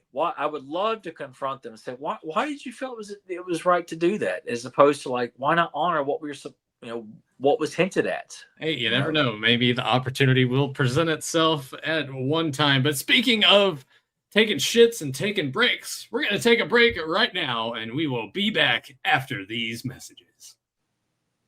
Spend your holidays with USA and a special double feature of your favorite cartoon characters. First, Ho, ho, ho, Merry Christmas. He-Man and She-Ra, a Christmas special. Then, a holiday classic returns. God bless us, everyone. Mr. Magoo's Christmas Carol. Bah, humbug! Well, I think you're feeling the Christmas spirit. He-Man and She-Ra, a Christmas special. And Mr. Magoo's Christmas Carol, a USA special presentation. Christmas Day at 5, 4 Central. Wrap up the holidays with the perfect gift. Give them what they want. The movie of the decade. Who's this guy? The smash hit of the season. I'm Batman. Can somebody tell me what kind of world we live in where a man dressed up as a bat gets all of my press? Batman on video cassette. The gift you want to give. The gift they want to get. Specially priced at stores everywhere. Tango and Cash. Two rival cops. You're the second best cop in LA. It's funny, I hear the same thing about you. Why don't you stay off my case? Nice tie. And they'd rather be doing anything than cleaning up crime together. Tango, I need a gun! Here. Oh, wait a minute. Why is yours bigger than mine? Genetics. Sylvester Stallone and Kurt Russell. Tango and Cash. Rated R. Starts Friday, December 22nd at a theater near you. And we're back. Tyler, before we get into our questions and comments portion of the show this week, much like I did with James Bond, I put that on the back burner just for a little bit for now, because they're not on Prime Video for me to stream on the service. So I have the Blu-ray box set. I'm going to jump back into those movies. But this week, I watched the trilogy. I watched Indiana Jones, and I'm saying trilogy because it is a trilogy. Fuck those other two movies. Yeah, they don't count to me. No. And I'm having a hard time of how I want to rank them now, because I feel like it depends on what mood you're in, what kind of Indiana Jones experience that you're wanting. Of course, those of you that have watched this channel for years know that Temple of Doom was obviously my least favorite, and now I don't know if I can sit here and say that it's my least favorite anymore. I don't know, because each time, especially the past couple of years, I put Temple of Doom on, started to like it more and more, come around to it. Like, Short Round's actually great. Willie's the biggest problem for me in that first hour. Like, once you kind of get more into the capture and the set pieces at the end, she's not as irritating. And I think maybe that's the whole point, is obviously she's supposed to be annoying to a degree. I know she's a diva, but she's, once you reach that point, like, it doesn't have to explain what's going to happen. She's going through so much shit with Indiana and Short Round that when he's pulling his sword up to cut the bridge, she doesn't have to be told what's going to happen. She goes, oh my God. Like, she knows without saying anything. She knows how this is going to end. And I think that's because that's part of her arc. Yeah. She has experienced so much shit in the last several days that nothing surprises her, but she just realizes, oh my God, it's going to get this crazy as fuck without saying anything. Yeah, I'm having a hard time ranking the movies now, because I think they're all equally great. They're all three masterpieces. Don't get me wrong, but I feel like Temple of Doom, it still continues to get treated unfairly. And the guys at Red Letter Media, I think they shine some very positive light on Temple of Doom. Yeah. Well, I mean, the biggest thing is Spielberg going through his divorce at the time that he's filming it. Lucas too. They're all going through divorces. Like, and you guys shunned this movie because you're going through a divorce, which I'm sure it was a bad time. I don't want to ever experience what it's like going through a divorce. But to think that, my ex-wife tore my heart out, so I'm going to put that in the movie. Like, I'm glad you did, because it was fucked up. Yeah, dude. The shit out of me as a kid. Temple of Doom, obviously the darkest one, without a doubt. But I've come around to it now. Like it's on equal footing, and God damn it, I bought that VHS poster, the one that you have. I bought one on eBay. Yeah, I had no idea you did that, man. Yeah, well, I was saving it for telling you here to get that genuine reaction out of you on the show. But yeah, look at that, man. You had to go and get the poster because you realized just how fucking badass it is. I mean, it's honestly the best poster out of the I would trilogy. agree. That's the best of the 3 movies. That poster, they had the teaser poster where it's like him standing in the corridor of the temple with his blade down. I just wish it said "trust him" instead of if adventure has a name, it must be in Indiana Jones. Like, no. Take that away and just put "trust him" on there. I think that would have worked so much better. Yeah. So it's a folded one because I was like, I don't want a rolled one. I found a folded one, but on the sides, it's kind of like creased up a little bit. And I'm like, it kind of gives it that wear and tear. You think of Indiana Jones. So yeah, that's on the way. I already know where I'm going to put it. It's going to be in the living room. I'm going to replace one of the posters that we have hanging up there. So I totally forgot too. I have a poster that's rolled up, and I'm like, oh, what is this? I was like, oh yeah, I forgot it. This Clash of the Titans poster that I thought was lost in the mail, and then it finally showed up. I need to throw that in a frame and put it up. Which one? Would the Hildebrandt poster, or the one where he faces the Kraken? No, it's the first one. Okay. Yeah. That's my personal favorite. That's the VHS cover and the same. Beautiful poster. But yeah, I bought that poster. Temple of Doom is great now. I actually really like it a lot.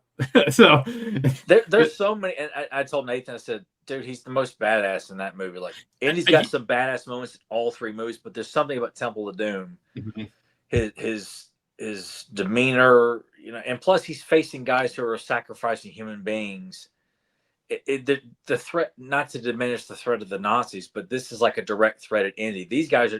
The Nazis are after artifacts. These guys are after lives. Yeah, and have enslaved children. Enslaved. I mean, there's so much evil in this that Indy has to face directly head on. I mean, not only getting the Shakara stones back, but stopping the Thuggee cult and freeing the children, and then getting out of there alive after he's been put under the blood of the Kalima. And I think about that scene as they're approaching Pankot Palace, and they see before they even get up to the path, they come to that statue in the jungle with severed fingers in a bowl of blood.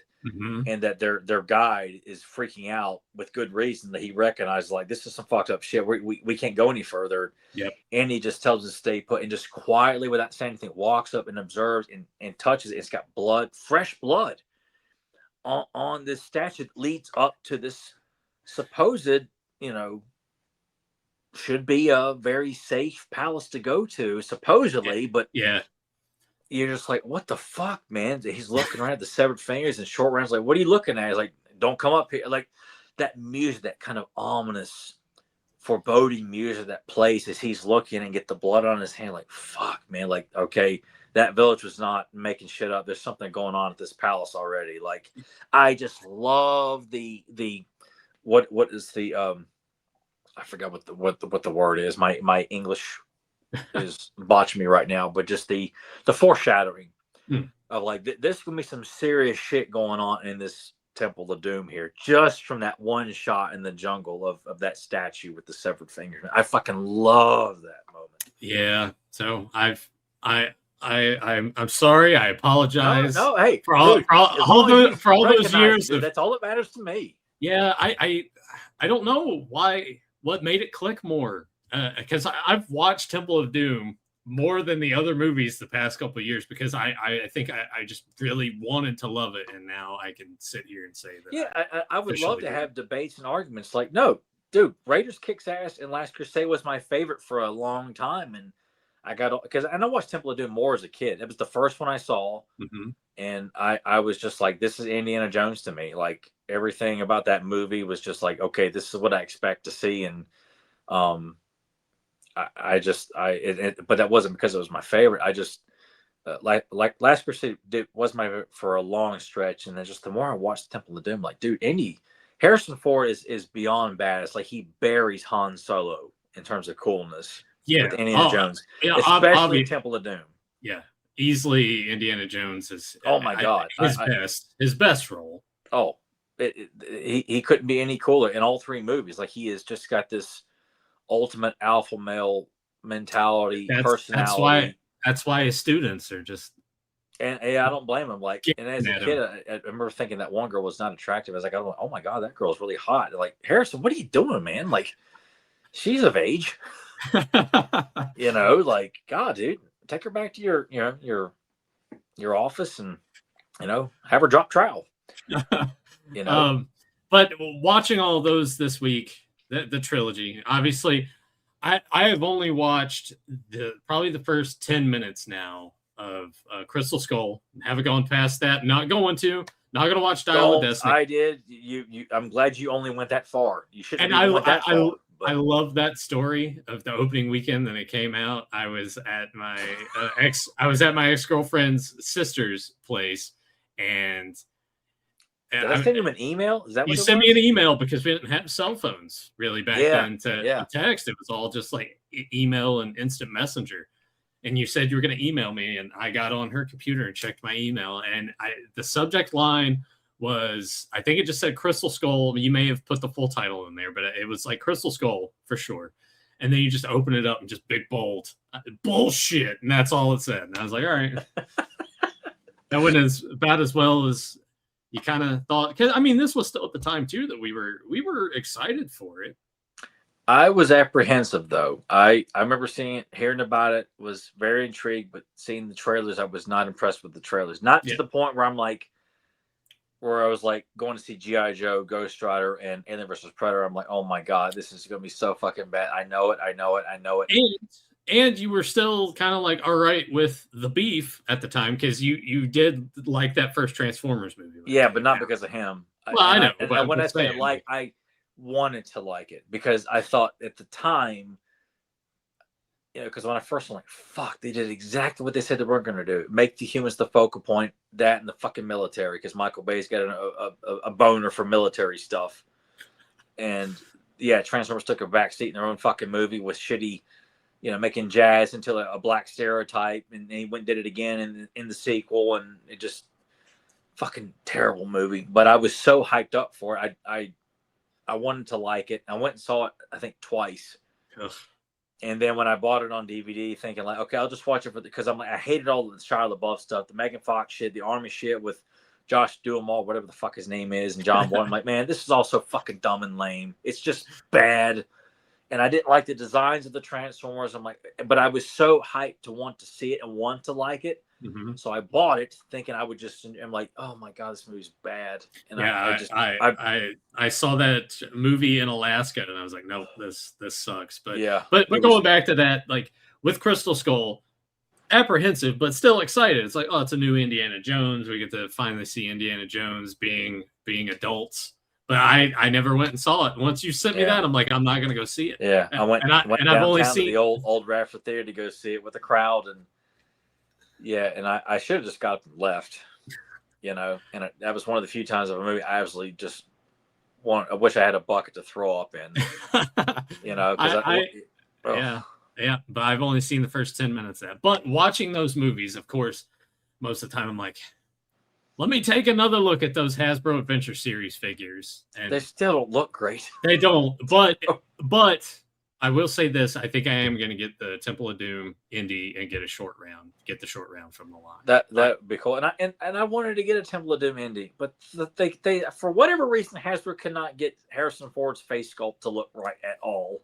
Yeah, that's been a big issue. I did because it was on sale and there was only one left. I did buy that Legends of 3D bust of Indy. I wanted to get it, but I still was not too happy with the face sculpt. And I'm like, I want to like this because it would look so good on display. I wasn't either, but it was marked down. There was only one left, and I had some store credit because the Diamond Select Beta Ray Bill statue I had pre-ordered, obviously that got canceled, so they credited me that. So I took it, put it towards that. So it ended up being a little less than $100. I'm like, for that, I'm all right with it. Okay, you did get a deal on it, yeah. So I'm thinking, I want to take that and display it with, because you can find some of the artifacts. Like people have made some replicas on Etsy. I was thinking like put some of the artifacts with it Oh, too. that'd be cool. If you get like the idol from Raiders, yeah, which I feel like that'd probably be the most common thing that would well, that have been made. Diamond Select actually put out like a bank of that. So Oh, it's okay. yeah, so it's like $30, and then it's like, all right, get the stone from Temple of Doom, and maybe get a Shankara stones. Has someone made this like a Shankara stone? Yeah, someone on Etsy has made one of those, so I would probably just get the one. Just the I guess it could 3 holding together the glow. Yeah, I guess diamonds I could inside, do that. man. Diamonds. Yeah. And then someone on Etsy also has the cross, and there's the cup on there too. So I was like, maybe I'll do that. Have the bus there and have those artifacts displayed around it, and that'd be kind of cool thing. And that would kick so much ass. But when I was thinking about the Adventure Series Hasbro's that came out, I'm going on YouTube and I'm looking, and of course it brings us to our good friends Michael French at Retro Blasting. So I watched the video just because I was genuinely curious about. And he made a lot of good points about why that line just kind of petered out and faltered the way it did, and the decisions that they made. It's kind of seemed unlike Hasbro in that regard. It seems like Marvel Legends is the only one that they put more stock into. Make sure they get right typically all the time with Marvel Legends. Like they continue to keep raising the bar and releasing characters. Oh my God, look they put this guy and they put her out. And, yeah. But man, Indiana Jones just continues to be faulted in terms of having a good toy line. And you feel like, why is this so hard? They have never, I mean, even though the first line that came out back in the days with Raiders, like it's a small line, a collectible line, but it didn't do well with, it didn't take off like Star Wars is what they were hoping for. And then you had the LJNs from Temple of Doom, which they only released, I think, Giant Thuggy, Molaram, and Indy, and Willie Scott and Short Round were supposed to be released, but they were only in the prototype stage. Yeah, and that's a shame too, because they, those look like some fun little figures. That would have been, pricey. That didn't take off. Those are expensive. Yeah. And Last Crusade, nothing for that. It was, I think they realized, well, Indiana Jones is a big bank at the box office, but not so much in merchandising. Which is unfortunate. When Crystal Skull came out, they did that 3 3/4 line of some of those. I knew nothing about those. Yeah, I remember saying that, and like they don't look good. That's why I didn't buy them. Yeah, because it wasn't just Crystal Skull shit. Yeah. It was figures from the other movies, and great idea, but I'm like, I don't. As much as I want a high quality Indiana Jones figure that looks really good, a good likeness, and I would have loved to have had a Molaram, a Giant Thuggy, Belloc, Tote, the list, Sala. It would have been great to have so many of these characters represented in figure form, but they could get spot on figure sculpt or face sculpts of the majority of the Star Wars characters with human faces, but man, Indiana Jones is like they're all fugly. Yeah, all of them. Yeah, there's just something just disproportionately. Indiana Jones in the Temple of Doom, like him with the shirtless, just looks clunky looking. It doesn't look proportionate at all. There's not very muscular. But that figure is marked down pretty good on Big Bad. So I was like, maybe I'll get that in Short Round. But at the same time, I'm like, if I just pass on that, I'll just stick with the bust and do the artifacts. Yeah, a part of me is like, because I'm like you. I went back a couple times to look back and like, damn it, man! Like I want to like this line because this should have been done right a long time ago. I'm like, Hasbro, who fell asleep with the wheel in this one? Yeah, I was the same way when they first got announced. I was like, oh, this will be a lot of fun, and then you realize it too. It's like, well, why isn't this character here? Why if you're gonna put Temple of Doom figures out, why you're missing everyone? Basically, you're just putting out Indy and Short Round. Yeah, and then like you're not doing Molaram, the Giant Thuggy, none of the you could have done, the Thuggy guards, you could have done the Thuggy priests, none of that stuff. But also you got to think that it would just have ended up being stuff that would show up at dead stock stores like Ollie's, really, because it's like you said, no one's really clamoring that I want Indiana Jones. Well, but I think too, had they done a better job with the Indiana Jones sculpt itself, I think people would, if you'd have gotten that right, you could have bought in, and they could have done army builders with, the soldiers of the Nazis, the Thuggy cult priests and soldiers. You could have army built those with the Giant Thuggy at the command next to Molaram. But you didn't do that, did you? Yeah. But No, yeah, no. that was Indiana Jones. I was like, man, I almost want to watch the movies again very soon because I just It doesn't take. I don't have to go very long before I'm like, I'm in the mood to watch Temple of Doom again. Or I'm in the mood to watch Raiders, or I want to watch Last Crusade. And with Raiders for you, that was kind of. Is it your least favorite of the three? I didn't want to say least favorite because I love Raiders of the Lost Ark. But as a kid, yes, I was not much of a fan of it. I was Temple of Doom and Last Crusade all the way. But I got older and realized, okay, yeah, this movie kicks all kinds of ass. It fucking rocks. I love it to death. I would like to watch it often. But if I had to rank them, it's Temple of Doom, Last Crusade, and then Raiders. It's not a slight at Raiders at all. It's just like I said, I love the villains in Temple of Doom because they're different than Nazis. Because he fights Nazis in both Raiders and Last Crusade. I find the Thuggy cult more threatening for what they're doing. Mm-hmm. Whereas the Nazis are not directly after Indiana Jones. Like, I mean, they make Indy drink the blood. He becomes a slave. Like, dude, he's fucked. Yeah. And then watch Willie Scott burn alive in this lava pit. Yeah. And it's just seeing the kind of the danger that he goes on or goes under in Temple of Doom. That, it starts off like investigating the palace and then it goes deeper and deeper, all these booby traps. And you see this big stalactite cave with red lights. Like, what the fuck's going on? And then just like, nobody's seen this for 100 years. Like, he's familiar with the cult, but just saying that this shit's going on right now. And this poor guy, who knows where the hell they capture this poor guy that they're going to sacrifice alive after pulling his heart out. Like, again, like, it's just such crazy dark shit that it ups the stakes so much for Indiana Jones. Yeah. And that's what I love about it. And he still says, fuck you, and cuts the bridge in half. And that's the ultimate middle finger. Like, he is the apex alpha. that to me, even though he's got some unbelievably ass-kicking alpha moments in Raiders and Last Crusade, there's just something about the look of him in Temple of Doom, like, when he gets his hat back and he's got the string across his chest and he's like, let's get out of here. Yeah, all of us. Mm-hmm. And his shirt gets torn and tattered for the finale on the bridge. And, and Harrison got in good shape for this movie too. He did. So he's got a good muscular body visible, holding the stones, like, you want the stones, let him go. Like, just saying, fuck you, man. You want him, you can go after the alligators. Yeah. And he's like, oh shit. And then just like, all right, I know what I do. And still doesn't stop then too. Fighting off Molaram on the bridge against the cliff while alligators are eating people at the bottom. Like, that just blew my fucking mind as a child. And even now I'm like, that's the ultimate alpha right there, man. This is currently my desktop wallpaper on my first monitor. I have on my second monitor, I have the scene from the live action 90s Turtles where they're at the farmhouse and they're ready and they're all standing there and it's like the sunset behind them. Yeah. That's what's on monitor 2, but on monitor 1, I got this. Look at that. Look how fucking badass that is, man. Yeah. See, that's what I'm saying. That image alone is I dare say probably the coolest Indiana Jones moment when he is in the biggest, like, you're fucked, you have nowhere to go, and alligators at the bottom, certain death from the fall, let alone being torn apart, the alligators, and thuggy cult members on both sides. You can't get out, like, and he still finds a way. And as crazy as it is, that just shows, like, I'm fucking Indiana Jones, man. Yeah. It's just so badass. Looking forward to that poster coming in, and then I'll figure out what I'm going to do with the bust, where I'm going to put it actually. Because I'm starting to look around, I'm like, yeah, space here in the old office. It's kind of running out of that, and I don't want to take that and put it in the basement or anything. Well, so just take it to the bedroom. Tell Emily, well, hey, it is what it is.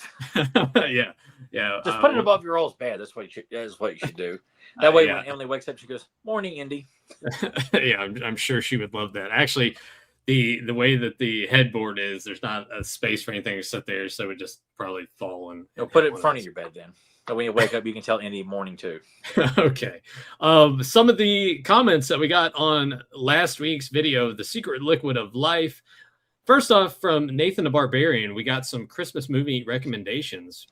Violent Night, Fat Man, and Netflix's Claws. Claws is the animated animated movie, which is gotten good reviews. Fat Man, Tyler, I don't know if you have even Not heard of familiar with this. that. It has Mel Gibson in it. It's essentially he is Santa Claus, but like a different version, and some kid hires a hitman to kill him because he left some coal in his stocking, I believe. So it's an interesting premise. And then Violent Night has what's his face from Stranger Things. Oh, that movie. I've heard of that. I remember when it came out. Yeah, that which seems okay. So it's like, all right, there's some recommendations for everyone to check out. Grayskull Canon, one of my favorite mini comics as a kid. I loved it. Origins made this guy and uses the classics head, so I'm happy they did that because it was made by the Four Horsemen. So now after 40 something years, I finally have this guy in my collection. But I'll say Origins rock, so it's like, all right, that's if we said it before. If you're enjoying Origins, you're collecting it. If it's getting you excited about Master Universe, all the power to you. I'm gonna stand with until they come forward and start saying, "Have you checked these mini comics that come with them? They're amazing." Like, all right, we got a problem here. This one comes from let's see, Simon Eckert. Thanks for the review. Love that comic as a kid. I guess the gnolls are taken directly from Dungeons and Dragons, where these hyena men are classic monsters. Could have been some inspiration. Yeah, I could totally see Larry Houston, pulling reference from that. Yeah. Gary Buchanan, fantastic mini comic cover. NPC rules, baby. Thank you, Gary. And then drawing by hand. I don't remember this mini comic, only the others I mentioned a while back. Obviously, I had this book, but I wonder which figure it came with. So, well, I'll kind of stop there. Do you know Whiplash? Whiplash. All right. Yeah. Because I wanted to respond to that, but I'm like, I don't know what character. It varied. I mean, sometimes certain character. I mean, the 84 weight, which is when it came out, like that was like outside of Clash of Arms and He-Man and the Insect People, Masters of Power, like. They're really you kind of expect like a designated mini comic to come with each figure. Like this figure is featured in this book, so he will come with that. Yeah, wasn't the case with this wave. So Whiplash is only featured in Clash of Arms that year, and that's it. Because when I got my Mental Car Whiplash, like why does he come Secret Liquid of Life and not Clash of Arms? Yeah. But as a kid, when I got him for Christmas '87, that's the mini comic he came with, because that's how I ended up getting that mini comic. Was that? I'm glad that you remember the detail of that. I got Whiplash '87, and yes, this is the mini comic I remember specifically. Yeah, it's great that you remember stuff like that, because for me, there's no way now that I would remember that precise. I part of me wishes I could remember other things probably that would be considered more important as opposed to details that would be beneficial to life, because that's I mean, like that's the kind of stuff I remember. I can't remember important things. I mean, because stuff like that is important to me. It's not important to anyone else, which is why I can't remember anything important. Yeah, I kind of wonder, like, if my birthday didn't fall on a major holiday, would you think you'd remember when my birthdays? I'm pretty good about remembering. Like I know my brother's, Erica's, my dad's, my mom's, yours. My nephews, just because I know the month and the time frame, I've just not yet memorized the exact day. But I always ask in advance as we're getting there, because I'm like, Brian's birthday's coming up or Eli's birthday's coming up, and and I never miss it. I never have. You know how I remember my mom's birthday? Because actually there was a year where my dad and I forgot my mom's birthday. Ooh. And it was made worse because actually the teacher that I had at the time shared the birthday. It was the same day as my mom's. And I came home, I was like, oh, it's my teacher's birthday today. And my mom was like, oh yeah. I was like, oh yeah. We felt terrible about that. But holy how did you find out that, oh my God, what? It's your birthday? Or it was your birthday? She didn't say anything that day. She played it like, oh, whatever. I'll just let him forget. And then I think Dad was like, hey, we forgot your mom's birthday. And I was like, oh, holy shit. I mean, I was young. I think it was like 7 or 8, maybe. I'd be hard pressed for any kid to have. I mean, normally the adults around me are telling me, hey, your mom's birthday. Yeah, see, that all fell on my dad. He was the one that was supposed to be like, hey, your mom's birthday. Anyway. So like, well, Dad, you can't blame me. I'm a kid, Yeah, so the way that I remember is it's the 17th, and I'm like, WrestleMania 17 was like one of the best WrestleManias ever. So that's how. And then, oddly enough, where the specific day, so because sometimes admittedly, I'm like, is Dad's birthday this day or this day? I can never remember, is it the 7th or the 8th? And then the day of the week that Mom's birthday falls on is the same day as Dad. So it's like if her birthday's on a Thursday, I'm like, oh, all right, well, when is the 8th or 9th of November? What day is that fall? I was like, oh, okay. Yeah. What day? 17th is this and this? All right. His birthday is gonna be. So yeah. I struggle with that sometimes. Like I can never remember if it's the 8th or the 9th. But going back to drawing by hand, I have the Dark Horse mini comic collection book. So yeah, that's always best to have around. Yeah, absolutely.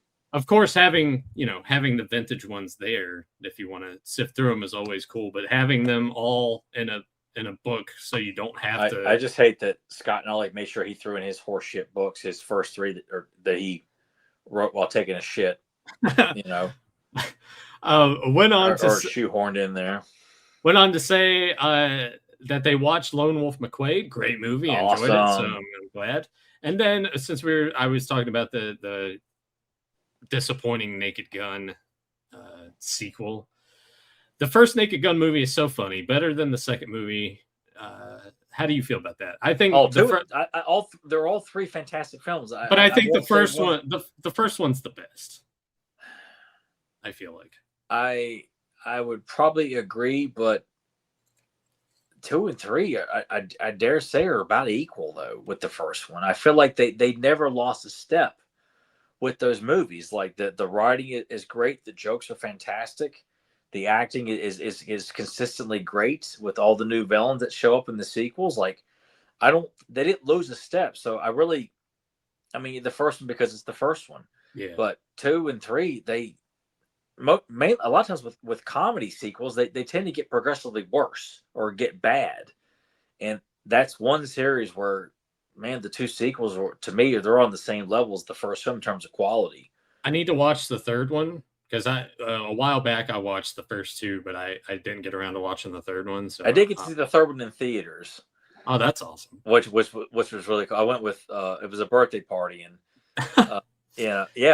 That seems kind of because the third one came out when 92, 93? 94, I think. 94. All right. Yeah, I think I was in 5th grade. I think. All right, so that kind of would have that sort of would have. Well, even at the time, I'm like, because I had seen the first one at an early age, and most of the comedy went right over my head, but I thought it was a fun movie.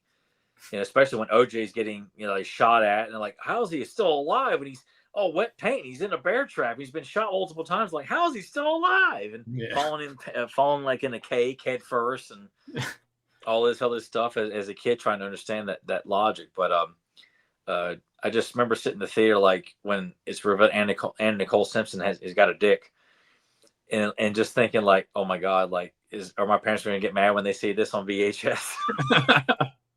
And no one got upset like, oh my god, this is too much. Like everyone just busted out laughing. Oh, that's good. Yeah, I'm glad that your dad didn't freak out like he would be prone to doing. He loved the Naked Gun movies. He was a massive fan of those. Yeah, yeah, they're great. And then Drawing by Hand had a recommendation. I don't know if you've ever heard of the show because it went over my head, and it came out in '87. It's called Spiral Zone.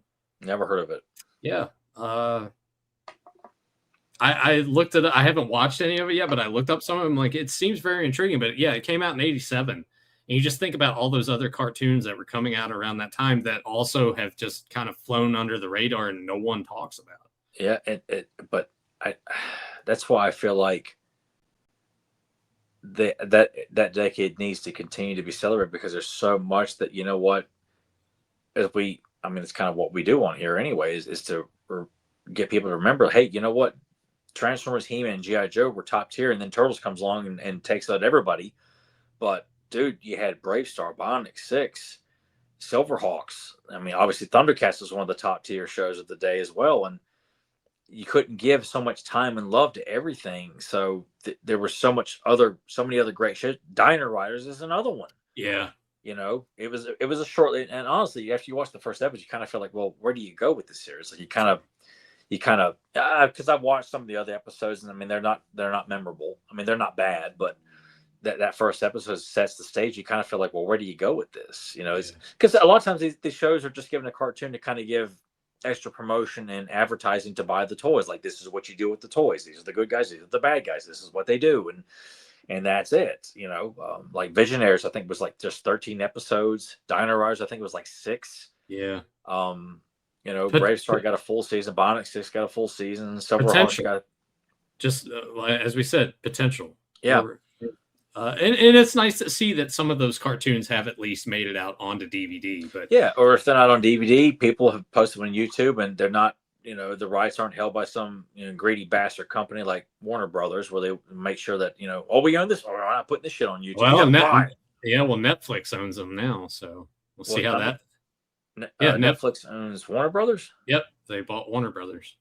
Really? Yep, Warner Brothers has been up for sale, and there's been like this bidding war, and Netflix won it. So we'll see what happens in the future. Oh my god, they're gonna probably go down the same route as Disney with everything they buy and just fuck it all up. Yeah, so we'll see how that goes. And then I can't wait. Finished off the comment here saying Ernest Saves Christmas. I've watched and it's better than I remember. Hilarious movie. That's awesome to hear that, man. I'm probably do a rewatch of that movie because it's been probably 30 years since I've seen that movie. Well, I mean, it is the season after all. It is, and I've already crammed in some more Christmas related stuff. Too. Yeah, well, or not a ton, but I'm planning to try and I finished watching Black Christmas, and I watched the Beavis and Butthead Christmas special. Hell yeah! And Batman miniseries Christmas with the Joker. Watch that. So I guess some other stuff I want to try and squeeze in. It's fun to watch it, like when you have to go worry about work the next day. And it just kind of makes it more cozier by just kind of watching a lot of watching Black Christmas again. I'm like, oh my god, like you start hearing more of the noises from Billy, like like oh my god, like am I hearing shit? And then you hear your neighbors downstairs, and you're like, oh yeah, all right. Okay, that's what that is. Like, well, give her help. Since we had our first snowfall yesterday, the night that it was, because it snowed overnight, I watched The Thing, because that's kind of that was appropriate. That's kind of tradition for me now. It's like if we get the first like decent snow, I got to put The Thing on. So yeah. I watched that. God, the practical effects, like every time I'm blown away by them. I'm like, how did they do that? That's amazing.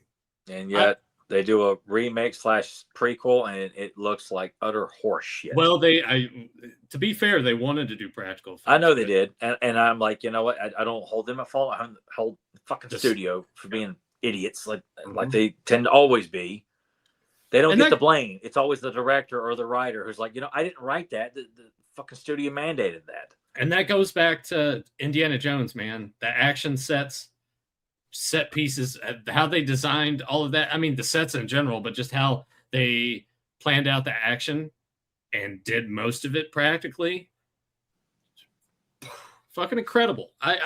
That's much like movie posters. And going back, that's why I wanted that poster on my wall, because it's beautiful.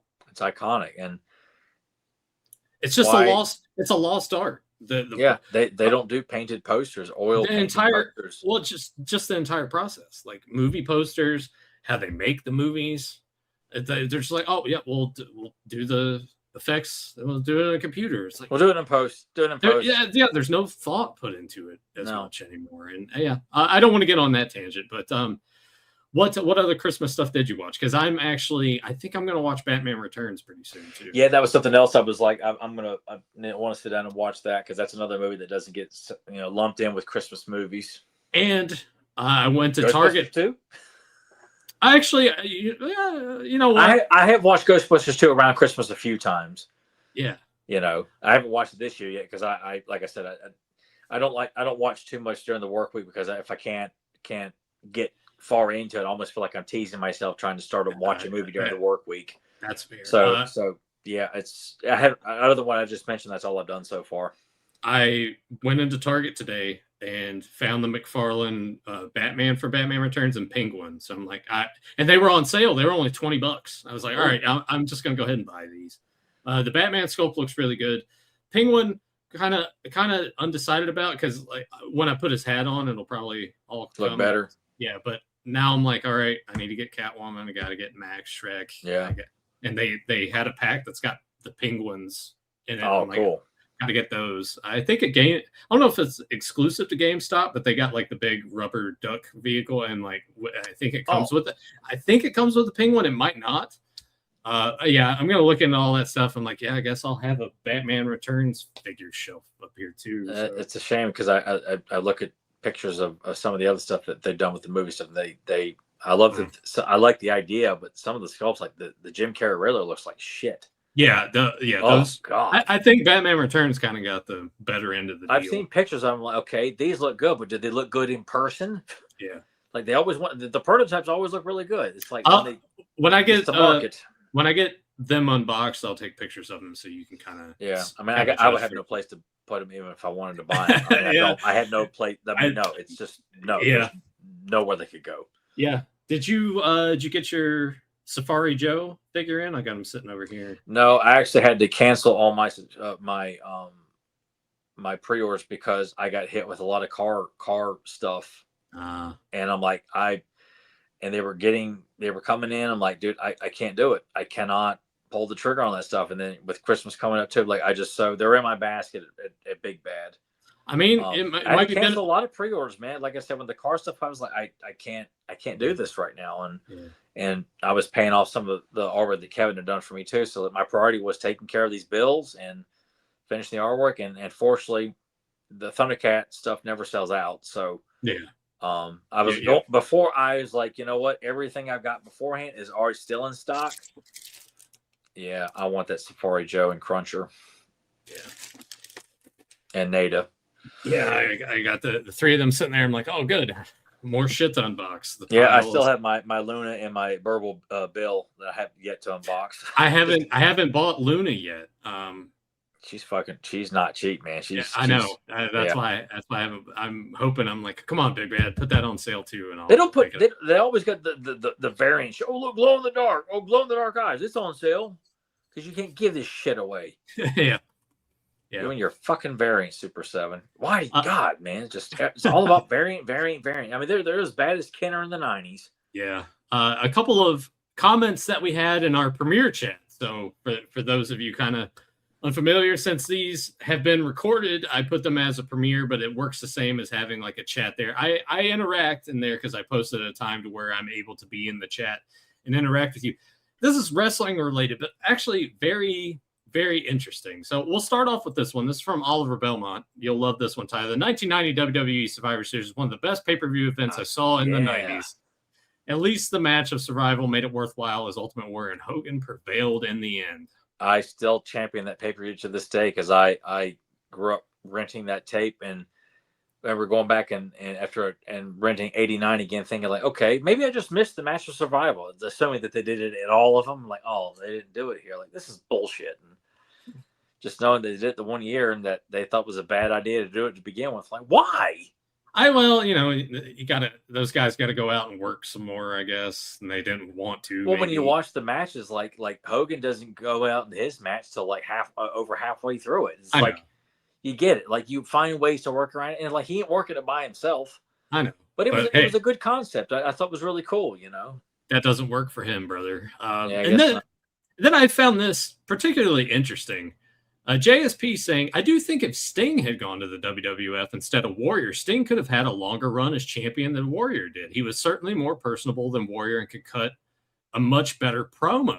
And that got me thinking. I was like, yeah, if Sting would have been there, he would have been the guy. Like if Warrior not been there and Sting was there, he is a better promo. Yeah, it's more coherent. And a better worker in the ring. Better worker. Very, very versatile. And then it makes you wonder, like, you know, how would that have gone over with Hogan? Because obviously, when Warriors champ, they realize, okay, it did okay for a little bit, but not as good. We'll make Hogan champ again when he comes back from making Suburban Commando. Yeah. When Macho Man champ, you know, it did okay, but not as good. So when Hogan gets done making No Holds Barred, we'll make him champ again. Like, I mean, Warrior and Macho Man, like, dude, they're massive. Say what you want about Warrior, but they made a lot of money and they're very memorable, but they just didn't deliver money wise what Vince wanted. But that's the thing is Vince was wanting to move on past Hogan at that point, which is why he chose Warrior. So if Sting is there and Sting carries that torch, then he would have gotten along better with the roster because Warrior mixed stuff. Most people hated him. because apparently he didn't think much of anyone else. You're putting me over. I don't give a shit about you, that kind of thing. Whereas Sting, but then you got to think, oh man, so hypothetically, let's say Sting is still in the NWA, but leaves, let's say maybe like 88, 89, before he's reached his potential of being world champion, but he's already kind of brushed shoulders with Ric Flair, right? So let's say Sting goes to WWF, takes the title from Hogan, because I was starting to think, I'm like, well, who would take the title off of Sting? Cue the fact that Ric Flair still quits, gets tired, is like, I don't want to be Spartacus or whatever the fuck. Yeah.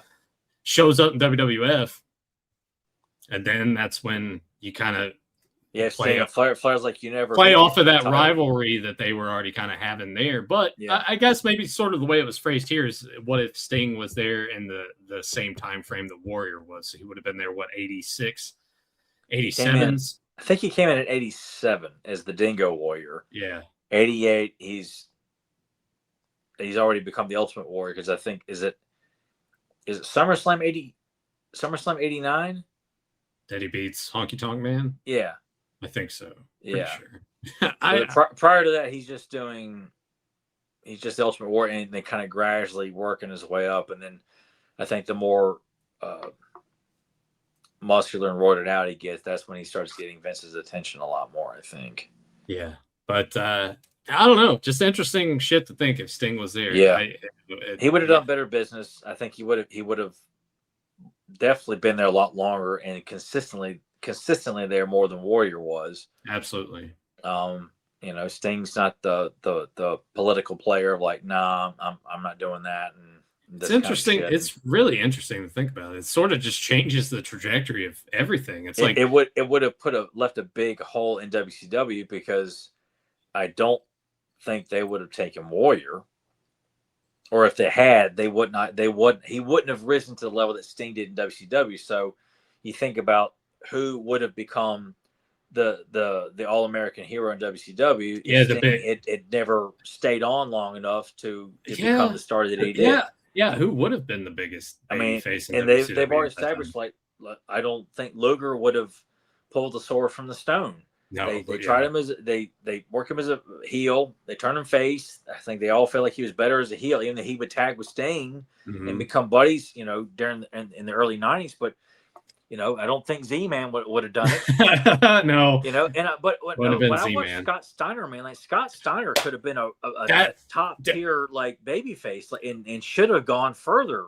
I totally agree with that, and so much so that when he was in WWF, they wanted to put him in the main event, but he wanted to stick with his brother as a tag team. I was like, and I can appreciate that, because you don't want your brother to get lost. But it's like, dude, man, like watching him in the early 90s wrestle, like he had the size, and fuck, he can move in the ring, man. Yeah. Like, he was so crisp and snappy with his movements. Mm-hmm.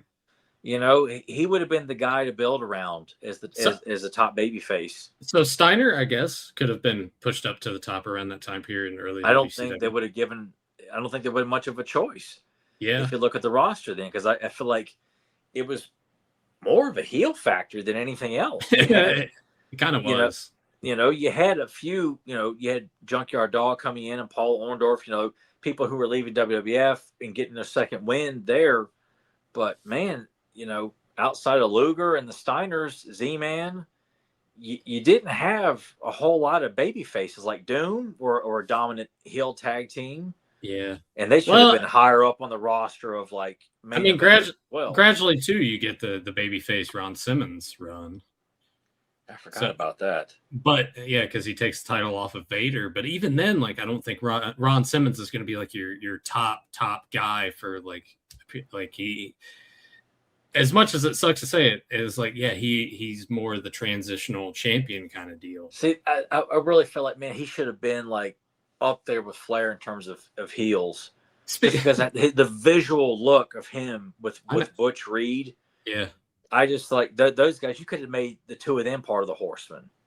Yeah, and have Flair, Arn, and Doom is a new rendition of the Horsemen. Like, dude, fucking look at him. Yeah, I do. I loved Doom as a kid, even when they were heels. Like, Oh well, just look I mean, they were always heels, but when those Galoob figures came out, this was around the time too of like Ron Simmons, like the team had broken up Ron Simmons as babyface. But even when I was watching them as Doom, I loved them. Speaking of me saying transitional champion, hey, you remember when I had that wrestling podcast with Doug?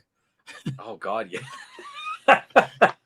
You can't cuss on here. I don't cuss. You can't cuss either. Yeah. Who watches this? Your 5-year-old? Yeah, it was a short-lived thing, but I do love the name of that. It was a transitional champion. I was like, that's a brilliant name for a podcast. And about it was just a waste of your talent. Like you're telling Nathan he can't cuss about wrestling. Like that just cut his balls off. Like it's Nathan. If Nathan can't do that about wrestling, like why bother? You know. Let me put up the bottom part of this too. Oliver Belmont. The debut of The Undertaker was one of the big shock and awe moments in the 1990 Survivor Series. He teamed up with Ted DiBiase as the mystery partner of DiBiase's $1 million team. I went and watched because they were doing a Survivor Series live 24/7 stream. So you pop it on, see what Survivor Series is on. And I love the fact that when Undertaker showed up and he debuted, and even following that, the stuff that they were doing with his character at the time, it's like, oh, he's beating jobbers on superstars, putting them in body bags, but they would make a point to show the kids in the crowd who were absolutely fucking terrified. And I'm like, I love it. And I miss that mystique. Like, I still watch wrestling and I still love wrestling and have an appreciation for it, but I do love those times when the cat wasn't totally out of the bag and people were still watching. You would see them and they were still believing in it. That's why we talk all the time about those older shows, especially for me watching older WCW shows. It didn't even matter who the fuck was in the ring. That crowd was hot for like everybody. Every move, the crowd's like on their feet. They're making noise. And you see like panning shots and you'll see some empty seats in the back, but that arena is still loud. And I miss the stuff like that. But that's why I go back and watch those old shows. There's something very cozy about watching those too. It is. For as much as I shit on the Survivor Series, because you remember you rented, was it 90 that you rented or 89? 89 you rented. I specifically rented 89 because that's what Showtime had to rent was 89. Yeah. You were staying over at the house and we went over and we rented tapes. You're like, all right, I gotta rent this, and we put it on. I was like, what is like? It's so boring and slow, and this is dog shit, and this sucks. But then when I'm watching on the stream, it's cozy. If anything, it's the commentary. Like having Heenan and Monsoon was the best. Absolutely, and I mean, I'm not gonna sit there and say that all the matches were like these barn burners and. To me, it's the nostalgia of seeing people team up that you didn't get to see team up, and that was what I loved about Survivor Series. That's problem, why I still like to watch 89 and 90 so much. The biggest problem, though, that I have with those, I know why they did it, but it's just like this guy's not gonna fucking get clothesline to get pinned 1, 2, 3. There's no fucking way he's gonna get pinned by a clothesline or something, just like a shitty normal move. I'm like, no, why is he out from the match from like a body slam? Come on. And I guess they feel like they want to save some of the best eliminations for the more marketable matches. I would assume not for the curtain jerker. You're building it and telling a story, but it's like this sucks, man. But I feel like and that's something too. I would love to explore setting up a Survivor Series match, and that's one thing I remember. Sean Oliver asked Bruce the Burger Beefcake on his timeline. I'm like. Of course, it's 89. That's why I was fast because it's year of Zeus, No Holds Barred, Survivor Series, and he asked him like what it's like to work a Survivor Series match, and it wasn't a very memorable like explanation from Brutus at the time. Of course not, because Beefcake sucks. Yeah, Beefcake sucks. I know, and I would, I wish would have asked Jake Roberts about that, but I pissed him off about Vader's. Yeah, that you did. Speaking of Vader, though, like because I saw on Instagram there it was like a little template that someone posted in the story. I think it was like Joey Janela. He posted in his story. It's like top 10 wrestlers, and I think that's something you and I need to do for a show one day. It's like let's rank our top 10 wrestlers of all time. That would be a fun one to do. But it got me thinking. Like I think for me, Vader's probably in that list because he is a lot of kids were terrified of Undertaker. I was terrified of Vader when he had that massive heel run. Oh yeah, showed up in WCW and was like beating the shit out of everybody and was like beating up Sting. And I'm like, no, not Sting. And then he like takes the title from Sting. And I'm like, oh no. But yeah, Vader would be up there because there's this cover of WCW magazine where it's like Vader's in the middle. I don't know if you remember this, but Vader's in the middle. He's like all big, and then you got like baby faces off to the side. So it's like the Steiner brothers. I think Sting is in there, maybe Ricky Steamboat. And they're just like putting him over big. It's like, yeah, Vader's fucking terrifying. But then a couple years later, they get in that whole White Castle of Fear bullshit, and they want to do like these little cinematics. It's like Sting and Davey Boy, and they have Bash at the Beach, and there's like a midget there, and I'm like, what are you guys doing with this shit? Like WCW, I think like 80, like you could probably say mid 80s, just like NWA, and then filtering into WCW. I think around 93, like 93 up until NWO, don't watch any of that shit. Like all that's just like hokey, dumb, like really dumb bullshit. And WWF was certainly it wasn't like it was lighting the world on fire, but it was, at least you had Brett and Sean, wrestling, and you had Razor and a lot of good talent. But just that's when really the fucking really bad gimmicks start rolling out one after the other. All the occupational stuff. Oh.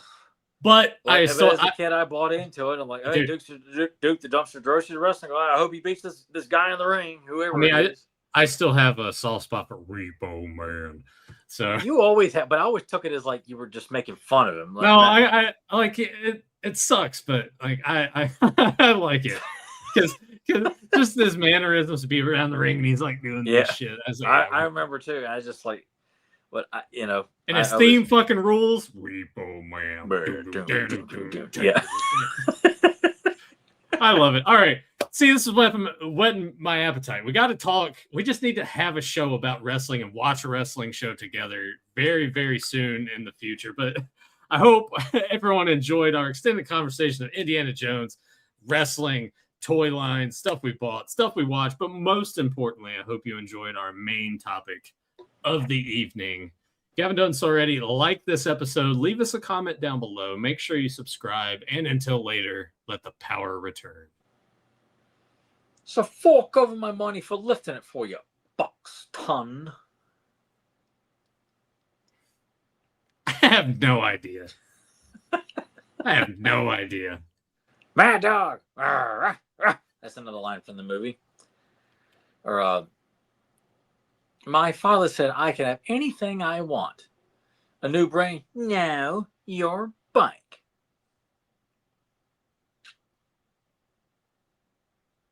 Pee-wee's Big Adventure? Yep. Hey! Speaking of which, that's coming out on Criterion next week. The 4K. I gotta buy it. Yeah, I have it pre-ordered. I was thinking I thought I pre-ordered it a while back, but is it on Amazon or is it like on a? It's on Amazon, but mine is saying, because when you go into it and you order, it has upcoming deliveries and it gives you the date. It's still just saying order received. So we will email you when we have an estimated delivery date. So I'm hoping the closer that we get to the release day that comes out, December 16th. So as of this recording, we have 10 days until that's released. I'm looking forward to having that on 4K. Oh God, yeah, I'll definitely be pulling the trigger on that without hesitation. And then, of course, the same day, Boogie Nights is coming out on 4K. I'm looking forward to watching that on 4K. Man. That's gonna be awesome. Comes with a digital code, so I'll go ahead and redeem that as well. Have Boogie Nights on the go. Heather Graham's Full Frontal on the go. Mark Wahlberg's prosthetic dong at the end on the go. Yeah, so love Boogie Nights. William H. Macy and his long ass hair and killing. yeah. Someone fucking his wife in the driveway. Yeah. What the hell are you doing? What do you think I'm doing? God, I love Boogie Nights. James would agree with that. I think you should he's a big fan of that too. You should get Boogie Nights a rewatch, man. You really give it another shot. I know you're not big on Mark Wahlberg, but I think it's his most digestible role for sure. There's so much other good shit in it, man. Burt Reynolds is awesome in it, even though he disowned it why he got nominated for Golden Globe. Can't understand why he would have disowned it, man. It was like one of those kind of big comeback roles for him. It was him and Paul Thomas Anderson didn't get along. It's one of those deals. But hey, whatever. I came around to Temple of Doom. It's amazing. So stranger things have happened. Yeah. Thanks for tuning in, everybody. Thanks for your time, everybody.